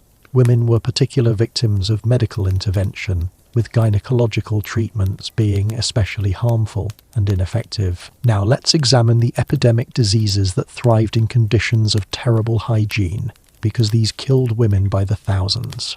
You are living in London, 1722. Plague hasn't struck England in decades, but other diseases are constantly epidemic. Typhus, also called jail fever or ship fever, is rampant. Typhus is spread by body lice. Since everyone has body lice living in their unwashed clothing, typhus spreads easily. The lice bite you, defecate on your skin, then you scratch the bite and rub the lice feces, which contains the bacteria, into the wound. The bacteria enters your bloodstream. Within a week you develop symptoms: high fever, 104 or 105 degrees Fahrenheit, 40 to 41 Celsius, severe headache, a rash that starts on your trunk and spreads to your extremities, delirium and confusion. Your organs begin to fail, your brain swells. Within 2 weeks, you are likely dead. There is no treatment. You lie in bed in your filthy shift, sweating through fever, delirious, while lice continue to crawl through your clothing and hair. Family members caring for you catch lice from your body and become infected. Typhus tears through households, killing multiple people in rapid succession. Mary Thompson, a 28-year-old laundress in London, contracted typhus in 1723. According to parish records transcribed by historian Dr. John Landers at All Souls College, Oxford, Mary developed fever while washing clothes for a wealthy household. She continued working despite feeling ill because she needed the money. She collapsed while carrying water, was brought home by neighbours, and died 5 days later in her one-room dwelling, leaving 3 young children orphaned. Her oldest daughter, aged 10, developed typhus while caring for her mother and died within a week. The lice that killed them lived in their unwashed clothing and bedding, spreading from mother to daughter through intimate contact. Typhoid fever is another killer, spread through contaminated water and food. You drink water from a well that has been contaminated by sewage, or you eat food prepared by someone with unwashed hands who is carrying the bacteria. Within days, you develop typhoid. The symptoms are miserable: sustained high fever that lasts for weeks, severe abdominal pain and cramping, diarrhea or constipation, rose-coloured spots on your chest and abdomen, extreme weakness. Your intestines can perforate, develop holes that allow intestinal contents to leak into your abdomen, causing peritonitis and almost certain death. You lie in bed for weeks, too weak to move. You soil yourself because you can't make it to the chamber pot. You lie in your own feces and urine. Your family tries to care for you, but they're overwhelmed and disgusted. The smell of your sick room is overwhelming. Fever, sweat, diarrhea, vomit, unwashed body. Many people survive typhoid, but recovery takes months and leaves you permanently weakened. Eleanor Hutchinson, age 34, contracted typhoid in York in 1748. According to records analysed by epidemiologist Dr. Andrew Hardy at the Wellcome Trust, Eleanor ran a small bakery and contracted typhoid during an epidemic traced to contaminated water from the river Auze. She developed fever, then severe intestinal symptoms. She was bedridden for 7 weeks. Her husband and children continued the bakery work while she was ill. When she finally recovered, she had lost 30 pounds and never regained her full strength.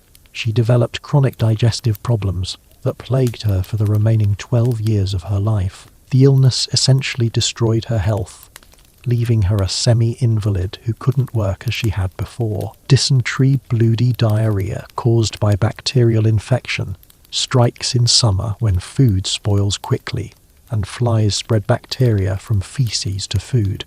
You eat contaminated food and develop violent symptoms within hours or days. Severe cramping, abdominal pain, frequent liquid stools mixed with blood and mucus, fever, vomiting. The dehydration is what kills you. You are losing fluids faster than you can replace them. You become desperately thirsty, but drinking makes you vomit or have more diarrhea. Your skin becomes dry and papery. Your eyes sink into your head. Your heart races as your blood volume drops. Within days, you can die from dehydration. Your body literally dried out. Children and elderly people die fastest from dysentery. A child can go from healthy to dead within 48 hours. The rapid dehydration and electrolyte imbalance causes organ failure.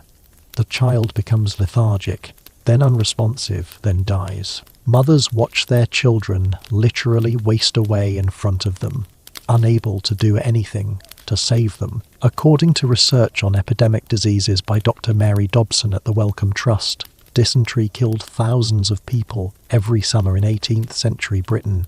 The disease was called the bloody flux and was greatly feared because of how quickly it could kill. Entire families were sometimes wiped out within a week when dysentery struck.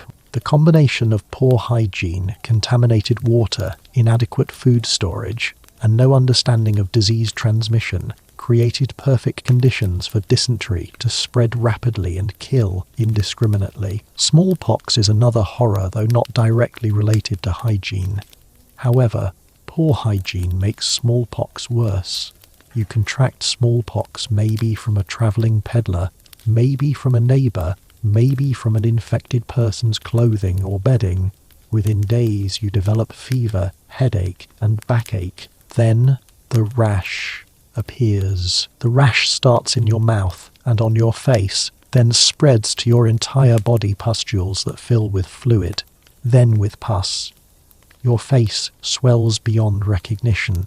The pustules cover every inch of your skin, including your genitals, inside your mouth, even your eyeballs. You are in agony. The pustules itch and burn. When they're on your genitals and you need to urinate, the pain is excruciating. The pustules crust over, forming thick scabs. If you survive, the scabs eventually fall off, leaving deep-pitted scars. Your face is permanently disfigured, covered in pockmarks that mark you as a smallpox survivor for life. If pustules formed in your eyes, you might be partially or completely blind. During your illness, you are lying in bed covered with oozing pustules. The pustule fluid soaks into your bedding, your shift, creating a bacterial breeding ground. You develop secondary infections. The open pustules become infected with bacteria from your filthy environment. These infections can cause sepsis and death, even after you survive the initial smallpox. Anne Walker, a 22-year-old seamstress in Edinburgh, contracted smallpox in 1755. According to records examined by medical historian Dr. Deborah Brunton at the Open University, Anne was one of hundreds infected during an epidemic. She developed a confluent case pustule so dense they merged into sheets of infected tissue covering her body. She survived but was left blind in one eye and with severe facial scarring that made her unmarriageable, according to contemporary accounts. She could no longer work as a seamstress because of her vision loss. She ended up in a poorhouse, where she died of fever, probably typhus, 3 years later at age 25, her short life destroyed by disease. Let's talk about tuberculosis, called consumption because it literally consumed the body. TB is spread through the air when infected people cough. In crowded, poorly ventilated living conditions where multiple people share beds and breathe the same air for hours, TB spreads easily. You contract TB initially, you might not know you are infected. The bacteria can lie dormant in your lungs for months or years. Then, triggered by malnutrition, stress, or another illness that weakens your immune system, the TB activates. You develop a chronic cough that never goes away. At first it is dry, then you start producing sputum, thick mucus from your lungs. The sputum is sometimes streaked with blood. As the disease progresses, you cough up frank blood-bright red blood from your deteriorating lungs. You might cough up cupfuls of blood at a time, choking and gasping. The disease wastes your body. You lose your appetite and lose weight dramatically. Your muscles waste away. Your skin becomes pale and translucent. You develop night sweats, waking up soaking wet, your shift drenched with fever. Sweat, you are constantly exhausted. Breathing becomes difficult as your lungs are destroyed. The process takes months or years. You slowly fade away, coughing and bleeding, unable to eat, too weak to leave bed. Your sick room smells of sweat and blood, and the distinctive sweet-sour smell of TB sputum. Your caregivers empty your spit cup, a container where you deposit the blood and mucus you cough up, multiple times per Dalton Yai. The cup is a revolting collection of bloody phlegm that would make anyone gag. You die slowly, drowning in your own blood as your lungs are destroyed. In your final days, you are coughing constantly, bringing up blood with each cough, struggling to breathe through damaged lungs. Death is a relief, an end to months of suffering. Sarah Mitchell, a 19-year-old factory worker in Manchester, contracted tuberculosis in 1770, according to industrial health records analysed by Dr. Michael Werboys at Manchester Metropolitan University. Sarah worked in a textile mill where young women laboured in poorly ventilated conditions, breathing fibre-filled air in each other's breath for 12 to 14 HRs per Dalton U. She developed a cough that persisted for months, then began coughing blood. She continued working because she needed money to survive, coughing blood into rags throughout her workday. She lost 40 pounds over 8 months, becoming skeletal. She finally became too weak to work and was sent home to her parents' house, where she died 6 weeks later, drowning in her own blood during a massive pulmonary hemorrhage at age 20. The same year, 3 other young women from the same mill died of tuberculosis. The disease was called the graveyard cough in factory districts because it killed so many young women workers. According to research on historical tuberculosis by Dr. Thomas Dormandy, TB was the single greatest killer of young adults in the 18th and 19th centuries. It was romanticized in literature as the White Death that made women pale and delicate, but the reality was months of coughing blood, wasting away, and dying slowly in conditions of poor hygiene that accelerated the disease and ensured it spread to family members providing care. Let's talk about the specific experience of caring for sick family members, because this exposed women to additional disease and filth. Your mother is dying of typhus. She is lying in bed, delirious with fever, covered in the rash that marks the disease. She is wearing the same shift she has worn for weeks because changing it requires effort no one has energy for. She vomits, you have to clean it up. You use rags to wipe the vomit from her face, her chest, the bedding. The vomit is acidic and foul-smelling. Your hands are covered in it. You have nowhere to properly wash. You wipe your hands on your apron and continue caring for her. She has diarrhea. She soils the bed. You have to clean her, rolling her over, wiping the feces from her skin, removing the soiled bedding. The smell is overwhelming. Your stomach heaves, but you push through. This is your mother. Someone has to care for her. The soiled bedding is piled in a corner, waiting until someone has time and energy to deal with it. You are exhausted from days of caring for her with little sleep. You are not eating properly.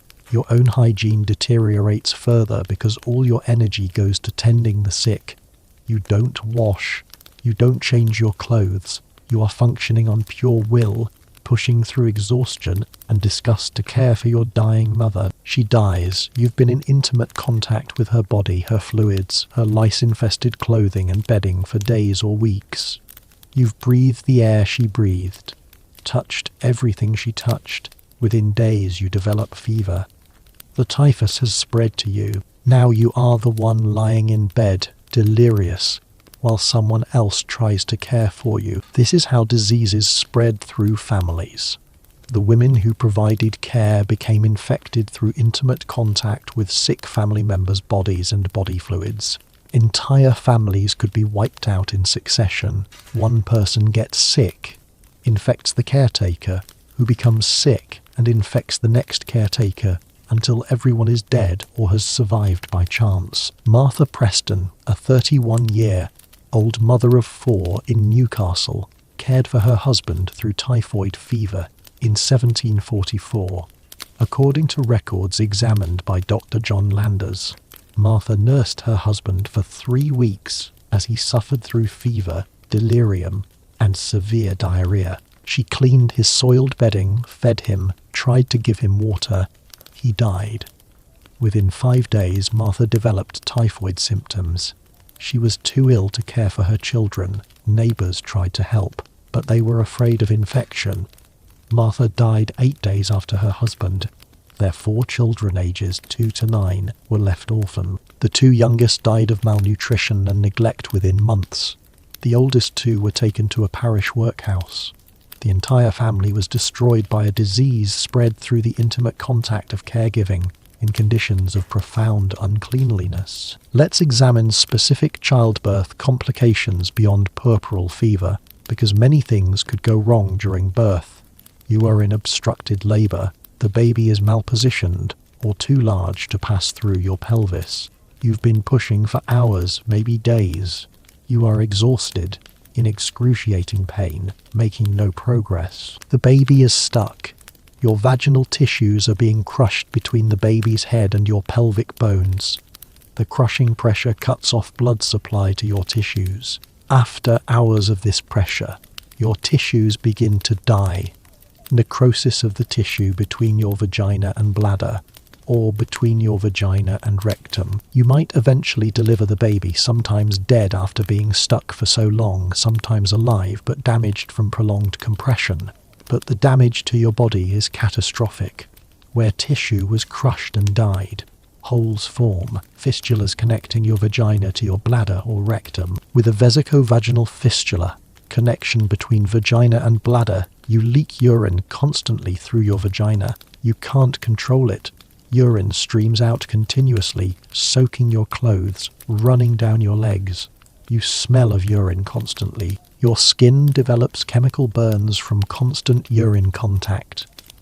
Your vaginal tissues become inflamed and ulcerated from constant urine exposure. With a rectovaginal fistula, connection between vagina and rectum, you leak feces through your vagina. Gas and liquid feces leak constantly. The smell is overwhelming. You smell like feces all the time. Your vaginal tissues are constantly irritated by exposure to fecal bacteria. You develop chronic, severe infections. There is no surgical repair available. You'll live the rest of your life leaking urine or feces through your vagina. You are shunned by society. Even your husband abandons you. You are too disgusting, too smelly, too damaged for him to tolerate. You might be forced to leave your home because neighbours complain about your smell. You end up begging in the streets or dying alone in a poorhouse. Patience Thompson, a 19-year-old farmer's wife in Somerset, laboured for 4 days in 1758, trying to deliver her first child. According to records analysed by Dr. Irvine Loudon, the baby was malpositioned. No skilled attendant was available in her rural area. The baby finally emerged dead on the 5th day. Patience had developed a severe vesicovaginal fistula from the prolonged obstructed labour. She leaked urine constantly. Her husband, barely 21 years old himself, couldn't cope with her condition. He abandoned her within months. Patience returned to her parents' home, but her constant urine leakage and smell made her unwelcome. She was sent to a poorhouse, where she lived for 7 years before dying of fever at age 26. She spent those 7 years in constant wetness, constant smell, constant discomfort, essentially tortured by the unfixable damage from one catastrophic childbirth. Let's talk about the specific experience of different occupations and how they affected hygiene. If you are a washerwoman, one of the many women who took in laundry for wealthy households, your work destroys your body while you handle other people's filth. You wash other people's body fluid, soaked clothing and linens, shifts stained with menstrual blood, sweat and vaginal discharge, sheets soaked with sexual fluids, childbirth blood, sicked contamination, men's shirts yellowed with armpit stains and collar grime. You handle all of this with your bare hands. The work is physically brutal. You haul enormous quantities of water, heat it over fires, scrub the clothing with harsh lye soap. The lye destroys your hands. The skin becomes red, cracked, bleeding. Your fingerprints are chemically burned away. Your hands develop open sores that never heal because they're constantly immersed in hot water and lye. You breathe the steam from the wash water, hot, humid air mixed with lye fumes that damage your lungs. You develop a chronic cough. Your eyes are constantly irritated by the fumes. Becoming red and watery, your back is destroyed by the bending and lifting. By your 30s, you are hunched and can barely stand straight. And you are still poor. Despite this brutal labour, you earn barely enough to survive. You can't afford to maintain your own hygiene. Ironic given that you spend all day washing other people's things.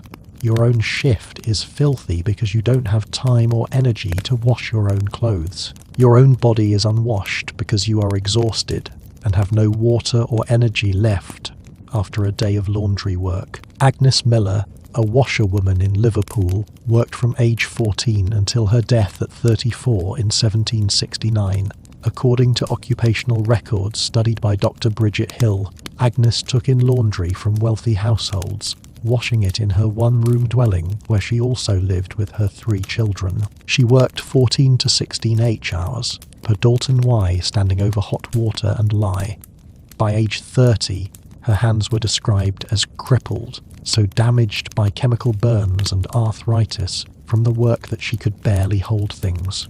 She developed severe respiratory problems from inhaling lye fumes. She died of pneumonia at 34, her body destroyed by 2 decades of brutal labour handling other people's filth, while being too poor to maintain her own cleanliness. If you are a dairymaid or farm worker, you are constantly exposed to animal filth.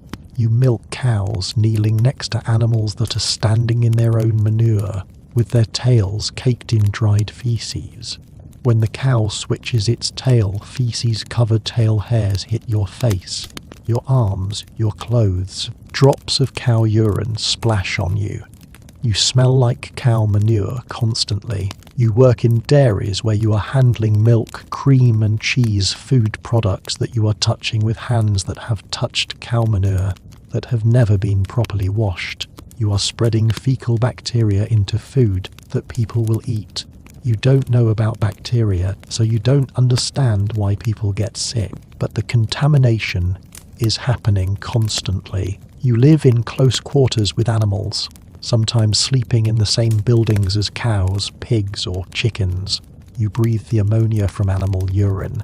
You are constantly exposed to animal parasites and diseases. You might contract cowpox, which leaves you scarred but provides immunity to the more deadly smallpox or other animal diseases that can infect humans. Your life is hard physical labour, constant exposure to animal filth, minimal pay, and brutal living conditions. By your 20s, you look a decade older.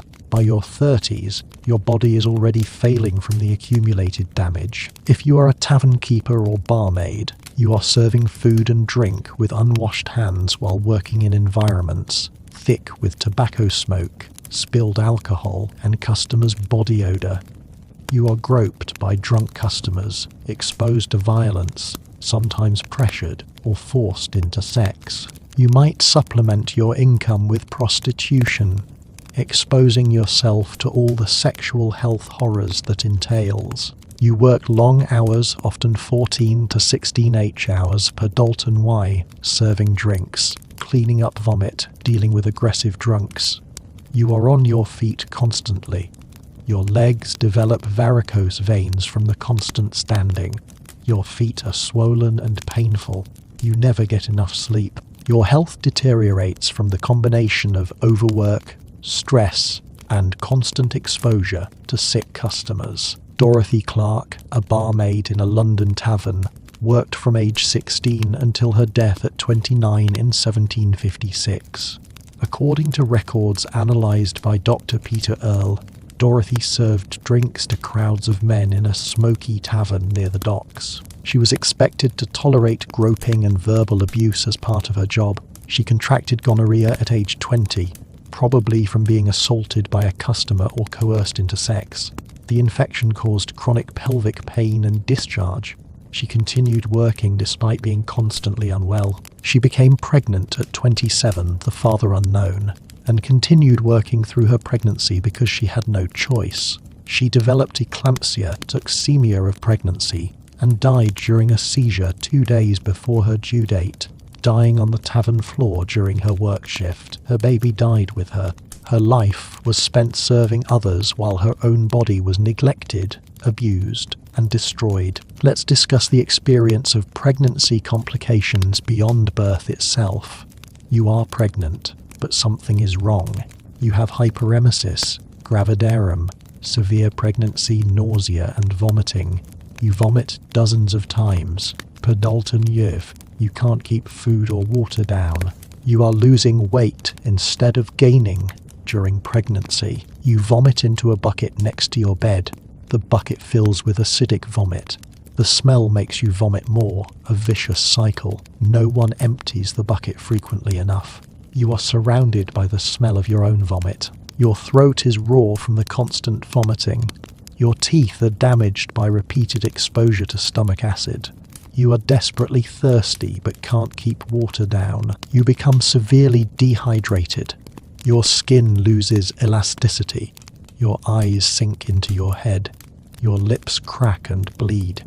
You are too weak to get out of bed.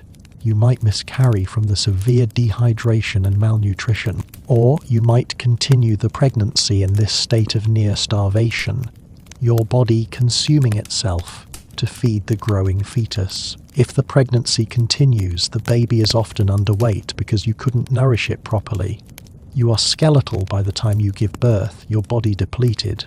Recovery is slow because you have no nutritional reserves. You might never fully recover your health, or you develop preeclampsia, high blood pressure during pregnancy that can lead to eclampsia, seizures, and death. You develop severe swelling, your feet, legs, hands, face all swollen to twice their normal size. Your vision becomes blurry. You have terrible headaches. You feel generally unwell but don't understand what is happening. Without warning, you have a seizure, your body convulses. You lose consciousness. You might bite your tongue or injure yourself falling. You might have multiple seizures. Each seizure risks killing you or causing brain damage. The seizures can trigger premature labor. You might die during a seizure, or you might survive but deliver a premature baby who dies within hours. Hannah Wright, a 24-year-old pregnant with her third child in Chester in 1763, developed severe preeclampsia. According to records examined by Dr. Irvine Loudon, Hannah's face and body swelled grotesquely in her 8th month of pregnancy. She complained of headaches and vision changes. 3 days later, she had a seizure while preparing dinner. She fell into the fire, burning her face and arm. She had multiple seizures over the next 12 hours. She died during a final massive seizure, never regaining consciousness. Her baby died with her. Hannah's 2 surviving children, ages 2 and 4, watched their mother have seizures, scream, and die. The children were traumatized, and both died within the year. One of fever, one found drowned in a well. The entire family was destroyed by a pregnancy complication that would be manageable with modern medical care. Let's examine the experience of specific infections in detail. You have a severe urinary tract infection. It started with uncomfortable urination, a mild burning. You ignored it because you always have some discomfort. The burning increased. Now it feels like passing glass every time you urinate. You see blood in your urine, bright red blood mixing with the yellow. You develop urgency, a constant feeling that you need to urinate, even immediately after urinating. You are going to the chamber pot every few minutes, squatting in pain, passing a few drops of bloody urine, then feeling the urgent need again. It is maddening. You can't sleep, you can't work. You are in constant discomfort. The infection spreads to your kidneys. You develop high fever, chills, and severe back pain. You are vomiting from the pain and fever. You are delirious. Your urine is thick with pus, cloudy, foul smelling. When you urinate, you pass visible clots of blood and pus. You might recover after days or weeks of suffering, or the infection might progress to sepsis, bacteria in your bloodstream. Your organs begin to fail. You become confused, then unresponsive. You die of an infection that started from poor hygiene and could be cured with a few days of antibiotics. Or you develop a severe breast infection, mastitis or abscess. You are breastfeeding your infant. Your nipples are cracked and bleeding from the baby's constant sucking. Bacteria enter through the cracks. Within days, your breast is swollen, red, hot, and exquisitely painful. The infection progresses. Your breast becomes even more swollen, the skin stretched tight. A pocket of pus forms, an abscess.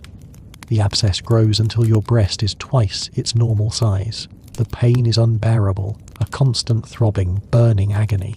You have fever. The abscess is visible, a swollen, red-hot mass on your chest. The abscess eventually bursts. Thick, foul, smelling pus pours out of your breast, sometimes through the nipple, sometimes through the skin. The relief of pressure is immediate, but now you have an open wound on your breast that is draining pus.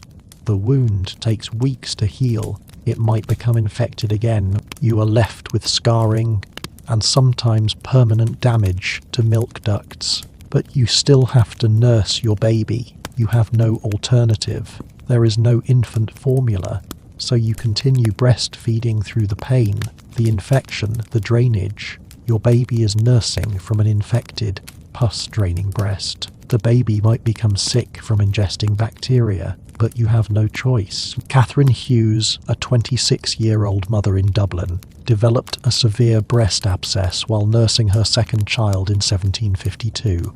According to medical case records studied by Dr. Helen King, Catherine's breast became increasingly swollen and painful over several days. The abscess grew until her breast was described as the size of a large melon.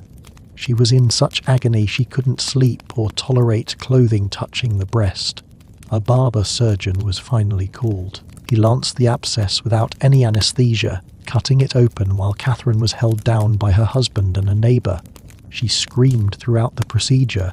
Pus gushed forth in great quantity. According to the case record, the wound took 6 weeks to heal. Catherine survived but developed chronic breast pain and difficulty nursing future children. She had 3 more children and died at age 34 during her 6th childbirth from hemorrhage, her body weakened by years of repeated pregnancies and the lingering effects of the breast infection. Let's talk about the sensory experience of extreme poverty and hygiene. If you are among the poorest women, homeless, living in rookeries, slum housing, or in workhouses, your hygiene situation is even worse than what has been described. You might not have shelter. You sleep in doorways under bridges in abandoned buildings. You have no access to water for washing. You have no change of clothes. You wear the same dress until it literally rots off your body. The fabric becomes so soaked with sweat, dirt, and body fluids that it begins to decompose. You smell worse than anyone else in a society where everyone smells terrible. People avoid you, not because they're cleaner, but because your smell is unbearable, even to people who themselves smell like rotting corpses. Your smell is thick, penetrating, nauseating. It is layers upon layers of body odor, menstrual blood, urine, feces, infected wounds, rotting teeth, lice, and decomposing fabric. Your hair is matted into permanent tangles filled with lice. Your scalp is covered with sores from constant scratching. Your face is filthy, caked with grime, traces of old food, nasal discharge. Your hands and feet are black with ground, in dirt that has become part of your skin. You are constantly hungry. You might resort to begging, stealing, prostitution. You have no regular meals. You eat spoiled food scavenged from garbage, scraps given by slightly more fortunate people. You drink from puddles, from the Thames, from wherever you can find liquid. The water is contaminated, but you are too thirsty to care. You are sick constantly. Diarrhea, coughing, fever. These are your constant companions. You have open sores on your body that never heal because you are malnourished and can't keep them clean. The sores become infected, oozing pus, but you have no treatment, no way to clean them. They're just another source of pain and smell. You might die on the street. Your body will lie there for hours or days before being collected and buried in a common grave. Your death will be barely noted. You'll be one of thousands of poor people who die anonymous, filthy, suffering deaths in 18th century city. According to research on extreme poverty by Dr. Tim Hitchcock at the University of Sussex, the poorest women in 18th century London lived in conditions of almost unimaginable deprivation. They had no regular shelter, no access to clean water, no means of maintaining any hygiene. They died at extremely high rates from infections, malnutrition, and exposure. Their bodies were so weakened by chronic starvation and disease that even minor illnesses killed them. Society barely acknowledged their existence and certainly didn't mourn their deaths. Now let's examine how seasonal changes affected hygiene beyond what we've already discussed. In spring, heavy rains turn streets into rivers of mud mixed with sewage and garbage. The mud is ankle-deep, sometimes knee-deep. You wade through it daily. Your skirts drag through this toxic mixture, soaking up sewage and becoming heavy with filth. The weight of your wet, mud-soaked skirts is exhausting to carry. Your shoes and stockings are constantly wet with sewage. Mud, your feet are always damp, cold, and uncomfortable. You develop trench foot tissue damage from prolonged wetness. Your feet become swollen, painful, sometimes developing sores that become infected. You might lose toes to gangrene from severe trench foot. The constant dampness penetrates your house. Walls are damp. Bedding is damp. Everything smells of mildew and rot. Your clothes never fully dry. You are constantly cold and uncomfortable. Mold grows on damp walls, on stored food, on fabric. You breathe mold spores constantly, contributing to respiratory problems. In autumn, there is a brief pleasant period before winter, but autumn also brings harvest, and if you are rural, you work brutal hours bringing in crops. You are in fields all day, sweating, covered in dirt and plant matter. Your hands are cut and bleeding from handling rough plant stems. You develop infections from dirt entering the cuts. You are too busy to maintain even minimal hygiene during harvest. Everyone is working from dawn to dusk. There is no time for washing clothes or bathing. You eat hasty meals with filthy hands. You sleep a few hours, then return to fields. By the end of harvest, you are filthier than ever, exhausted, and your body is covered with small injuries that are becoming infected. According to research on seasonal patterns by Dr. Deborah Valens at Barnard College, women's workload and hygiene problems varied dramatically by season. Spring flooding created sanitation nightmares. Summer heat intensified infections and smell. Autumn harvest meant brutal overwork with no time for hygiene. Winter brought cold, respiratory infections, and inability to wash anything. There was no good seasoned. Each brought unique challenges that compounded the baseline difficulty of maintaining any hygiene in the 18th century. Let's examine one more aspect of this horror: the experience of women in institutions like poorhouses, hospitals, and asylums, where hygiene was often even worse than in private homes. You are destitute, unable to support yourself. You are sent to the parish poorhouse, a dreaded institution where the destitute are housed. The poorhouse is overcrowded. Dozens of people share large rooms with minimal beds. You might share a bed with one or more other women, complete strangers whose bodies press against yours all night. These women have their own infections, lice, diseases. You are breathing their breath, exposed to whatever illnesses they carry. The smell is overwhelming. Dozens of unwashed bodies in inadequate ventilation. Chamber pots that aren't emptied frequently enough. People who are incontinent from age or illness, soiling the beds. The miasma is thick enough to make you gag when you first enter, though you eventually become somewhat habituated. The food is minimal, usually thin gruel, occasionally bread or spoiled vegetables. You are always hungry. The malnutrition makes you more vulnerable to every infection. Your body has no reserves to fight disease, so even minor illnesses can kill you. You are put to work picking oakum, unraveling old rope into fibers, which destroys your hands doing laundry or other labor. The work is punitive, designed to be unpleasant enough that people will do anything to avoid the poorhouse. But you have no alternatives, so you do the brutal work with bleeding hands, malnourished, surrounded by illness. People die regularly in the poorhouse. You might wake to find the woman who shared your bed has died during the night. You were sleeping pressed against a corpse for hours before anyone noticed. The body is removed, but the bed isn't cleaned. Another person is assigned to that space immediately. Death is so common it is barely remarkable. Mary Edwards, a 52-year-old widow, entered the Westminster poorhouse in 1767 after becoming too ill to work. According to poorhouse records analysed by Dr. Tim Hitchcock, Mary shared a bed with two other elderly women in a room housing 30 women. She had chronic dysentery, causing repeated soiling of the shared bed. The other women complained, but there was nowhere else to put her. Mary died 3 months after admission, her body wasted from chronic diarrhea and malnutrition. The cause of death was listed as flux and decay. She was buried in an unmarked common grave. The bed she died in was immediately assigned to another woman, without any cleaning beyond removing the soiled straw mattress cover. If you are sent to a hospital, and hospitals in the 18th century are places of last resort where you go to die, conditions are nightmarish. You are placed in a bed that probably still has blood or body fluids from the previous occupant. The sheets might be changed, or they might not. Multiple patients share beds. You might share with someone who has a different, highly contagious disease. The smell in hospitals is overwhelming, a concentration of disease, death, and unwashed bodies. Surgical wards smell of gangrene and rotting flesh.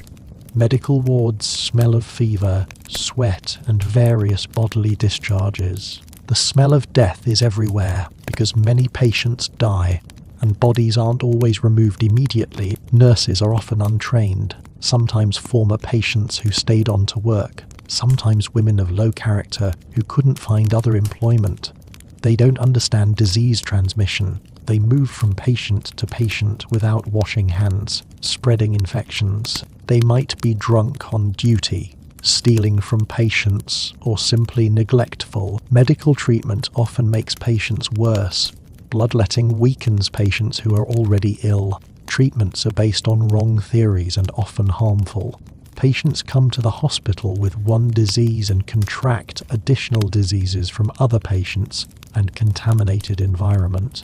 More people die in hospitals than recover. Anne Parker, a 38-year-old with a severe leg wound, was admitted to St Bartholomew's Hospital in London in 1751. According to hospital records studied by Dr. Roy Porter, Anne had injured her leg in a fall. The wound wasn't healing, so she sought hospital care. She was placed in a bed with another woman who had typhus. Within days, Anne contracted typhus. She developed high fever and became delirious. The wound in her leg became infected, likely from contaminated instruments or the filthy hospital environment. The infection progressed to gangrene. Surgeons amputated her leg without anesthesia.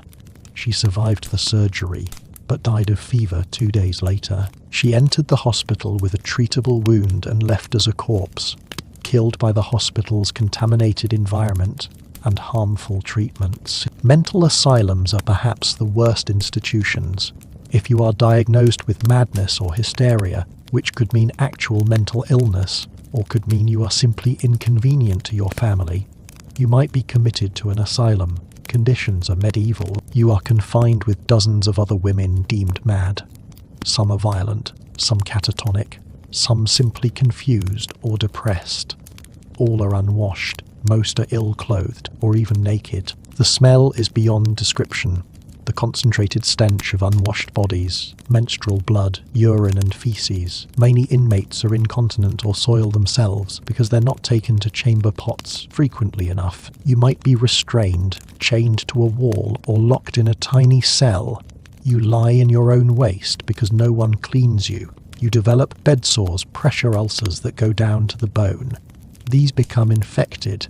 Your body is literally rotting while you are still alive. Treatment consists of beatings, cold water shocks, bloodletting and other tortures justified as medical care.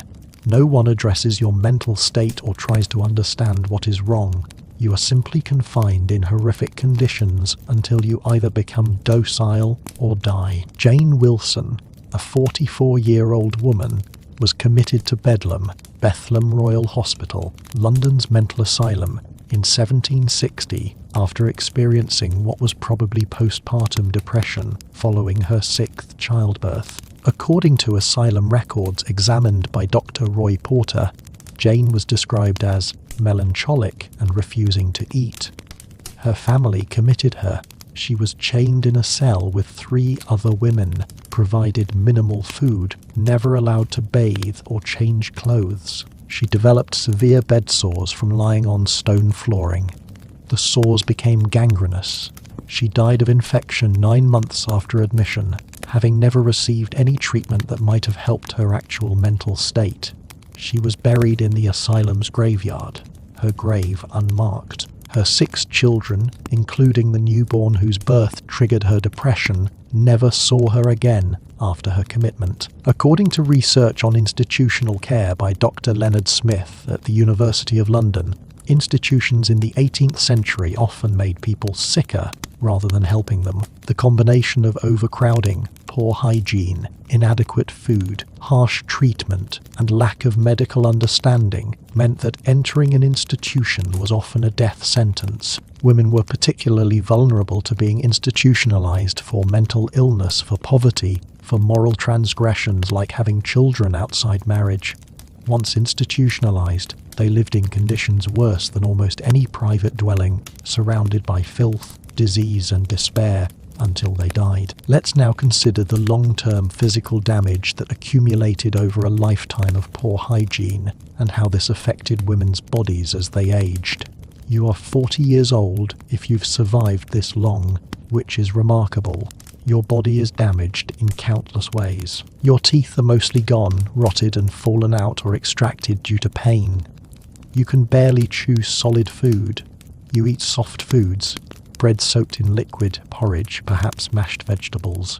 Your nutrition suffers further because you can't properly chew protein sources like meat. Your jaw is damaged from untreated abscesses.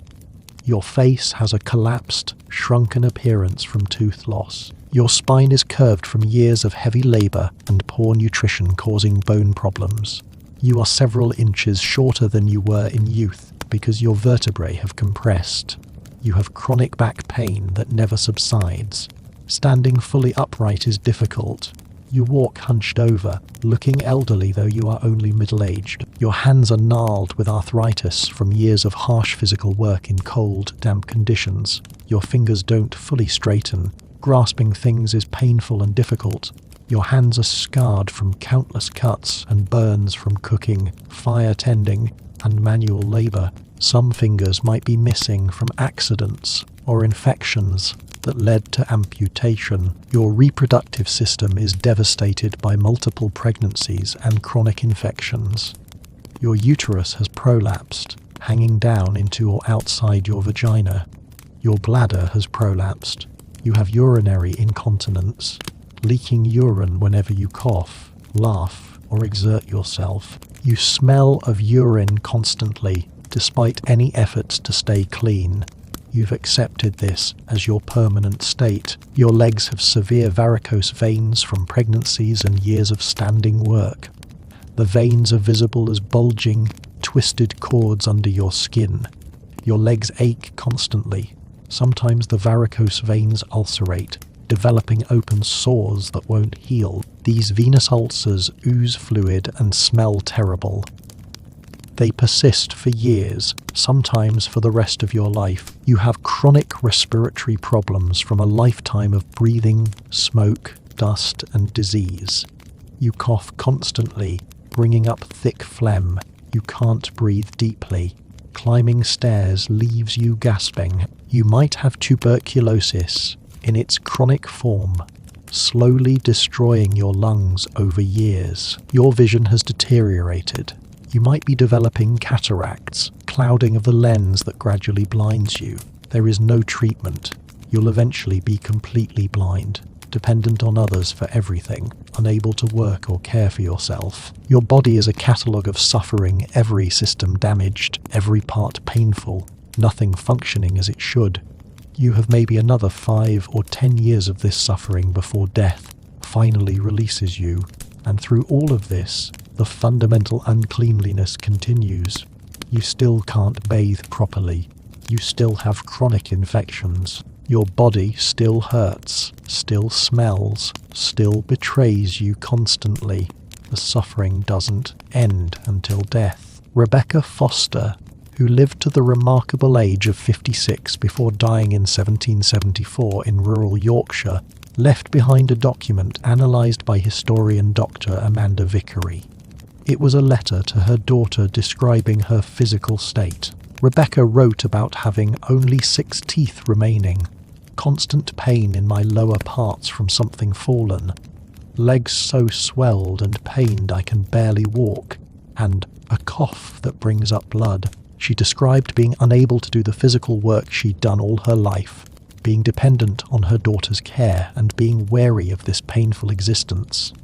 She died 3 months after writing the letter, probably from the tuberculosis that caused her bloody cough. Her life exemplified how women's bodies were slowly destroyed by the cumulative effects of poor hygiene, multiple pregnancies, hard labor, and inadequate medical care.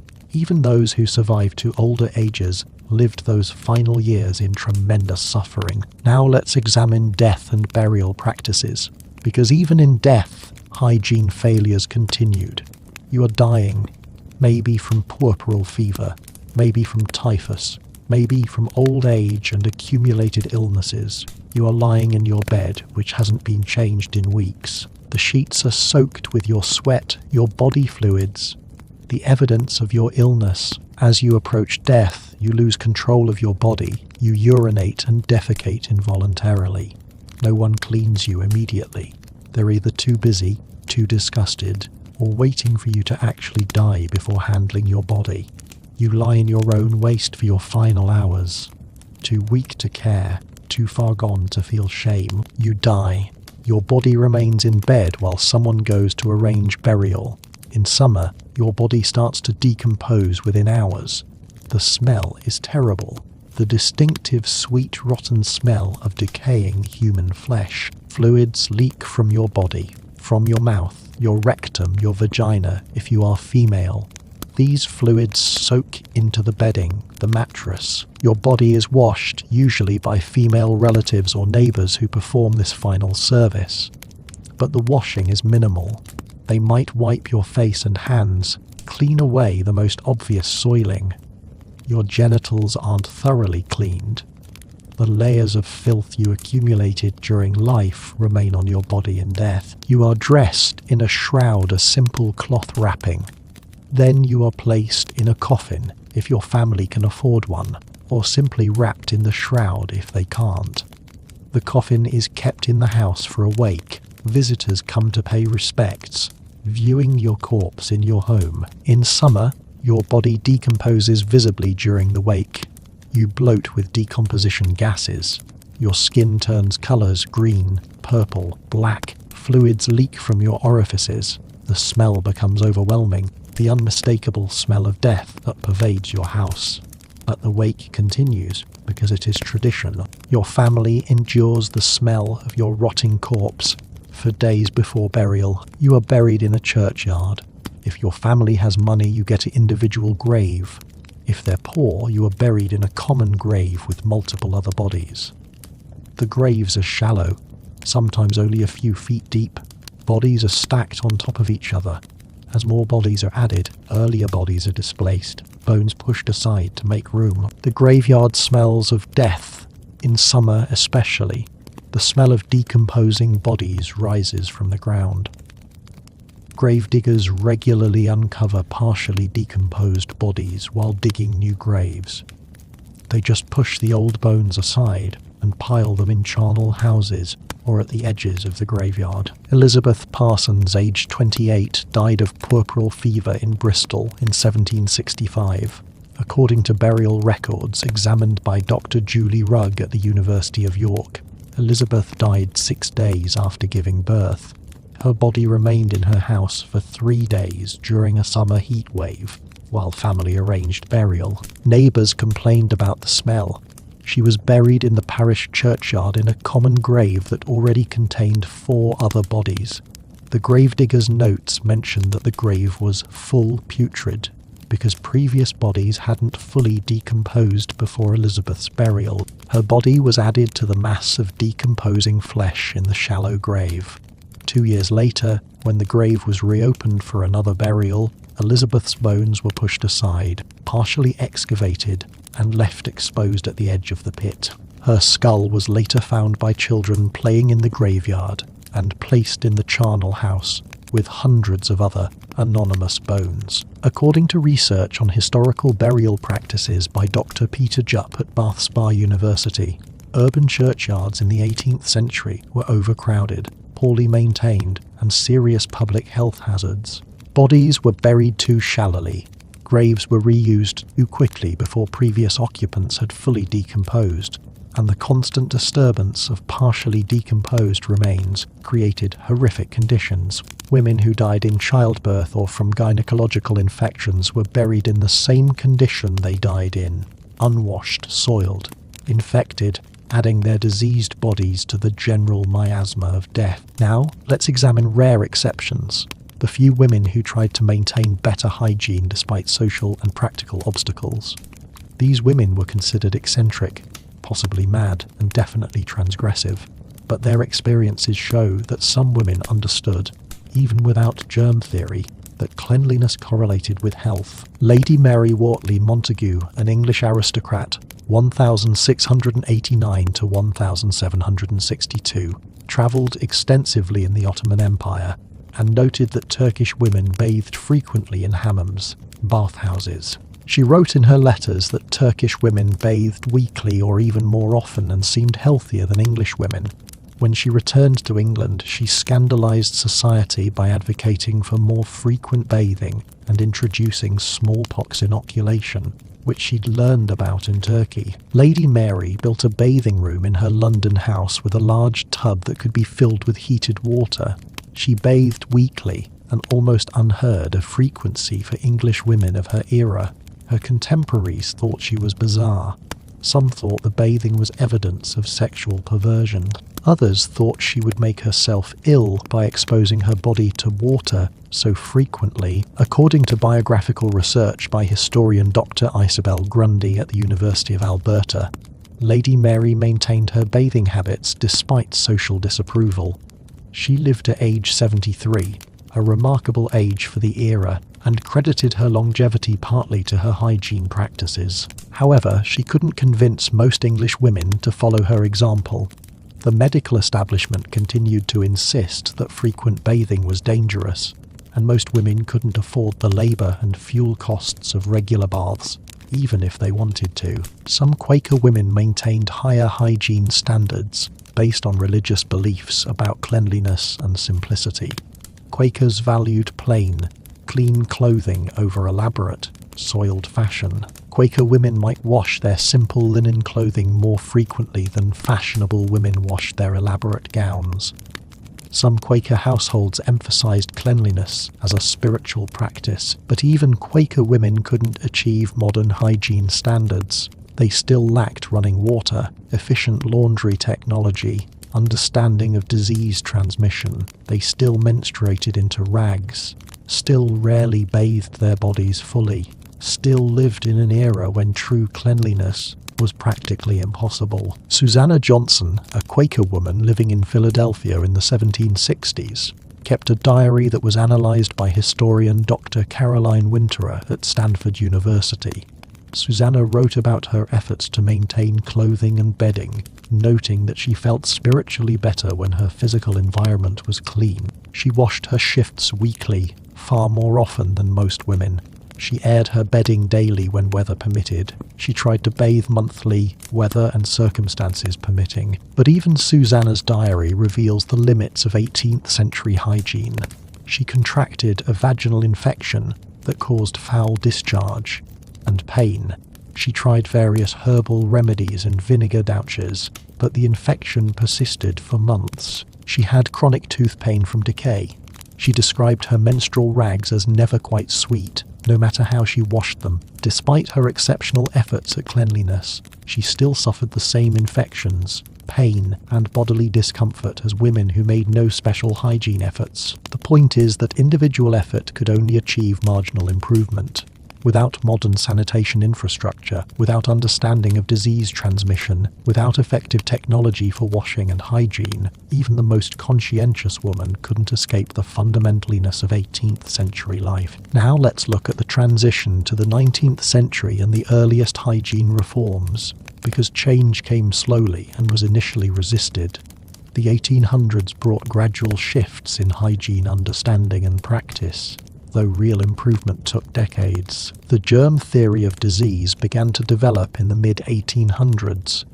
Louis Pasteur's work in the 1860s demonstrated that microorganisms caused disease, and that sterilization could kill them. Joseph Lister introduced antiseptic surgery in the 1860s, using carbolic acid to sterilize instruments and wounds.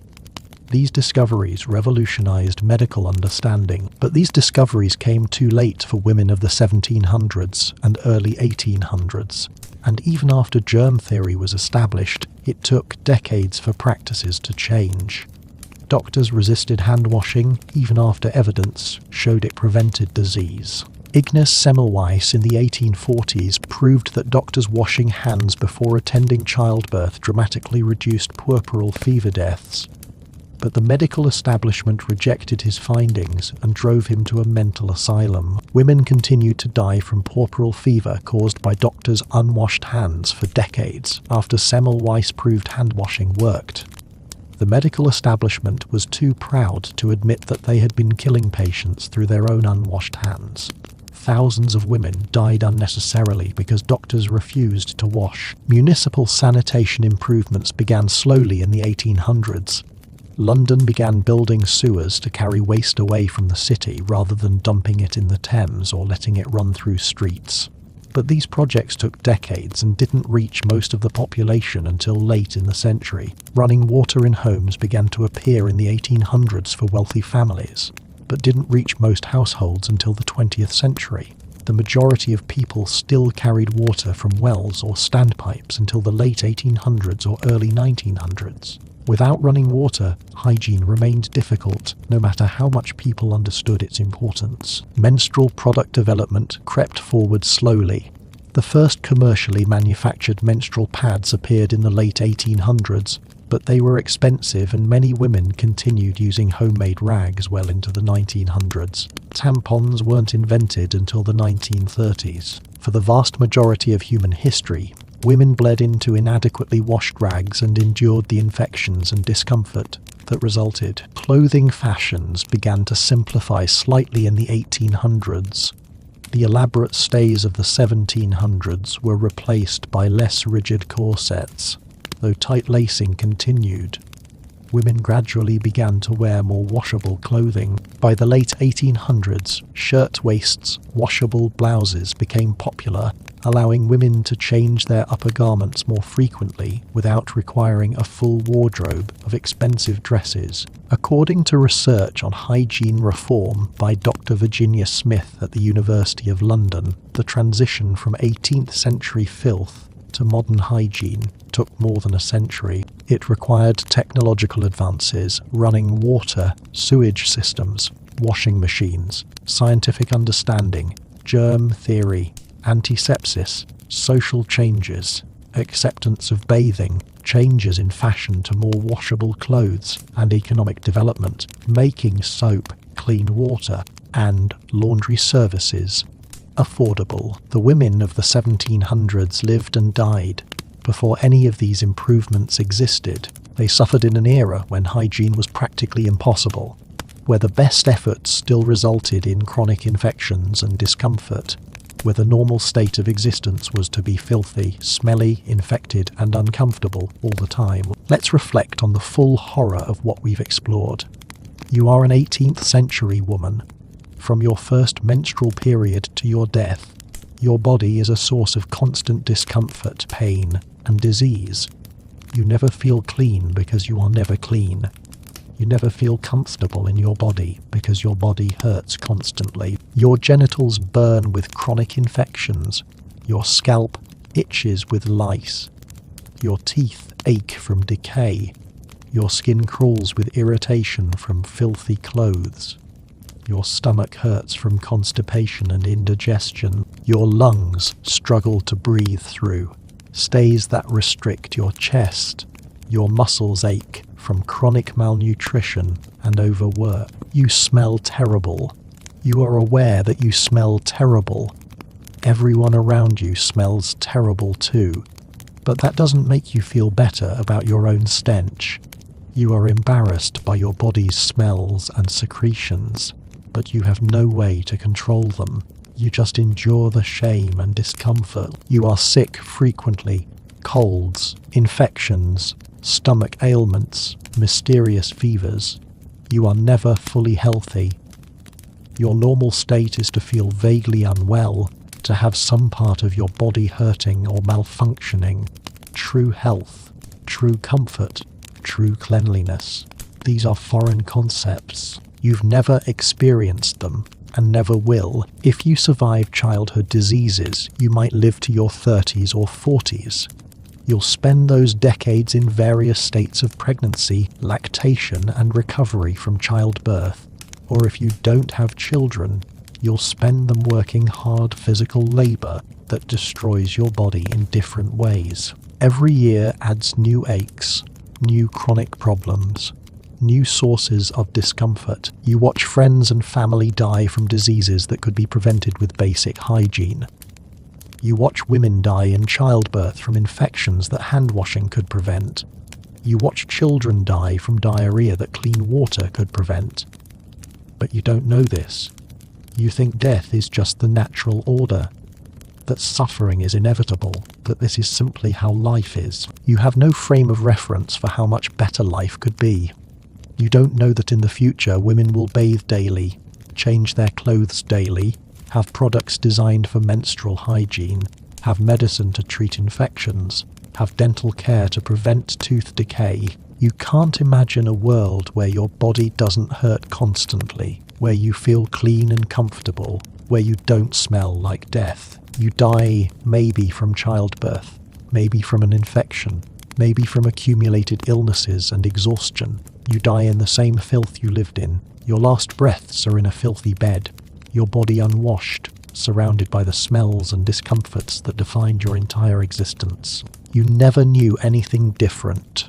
You never knew how much better life could be. According to research synthesizing historical living conditions by Dr. Judith Flanders in the Victorian House, the transition from pre-modern filth to modern cleanliness was one of the most significant improvements in human quality of life. The women of previous centuries lived in conditions we literally can't imagine, because we've never experienced such profound, inescapable uncleanliness. They endured lives of chronic discomfort and illness that would be considered torture by modern standards, but which they accepted as normal because everyone lived that way. Sweet dreams, and may you wake tomorrow with gratitude for modern sanitation, antibiotics, and the revolutionary advances in hygiene that most of us take completely for granted. The women of the 1700s lived in conditions we can barely imagine, conditions so revolting that your own body became a source of constant disease and discomfort. Remember their suffering, honor their endurance, and maybe think twice before complaining about minor inconveniences in our remarkably clean modern world. Good night.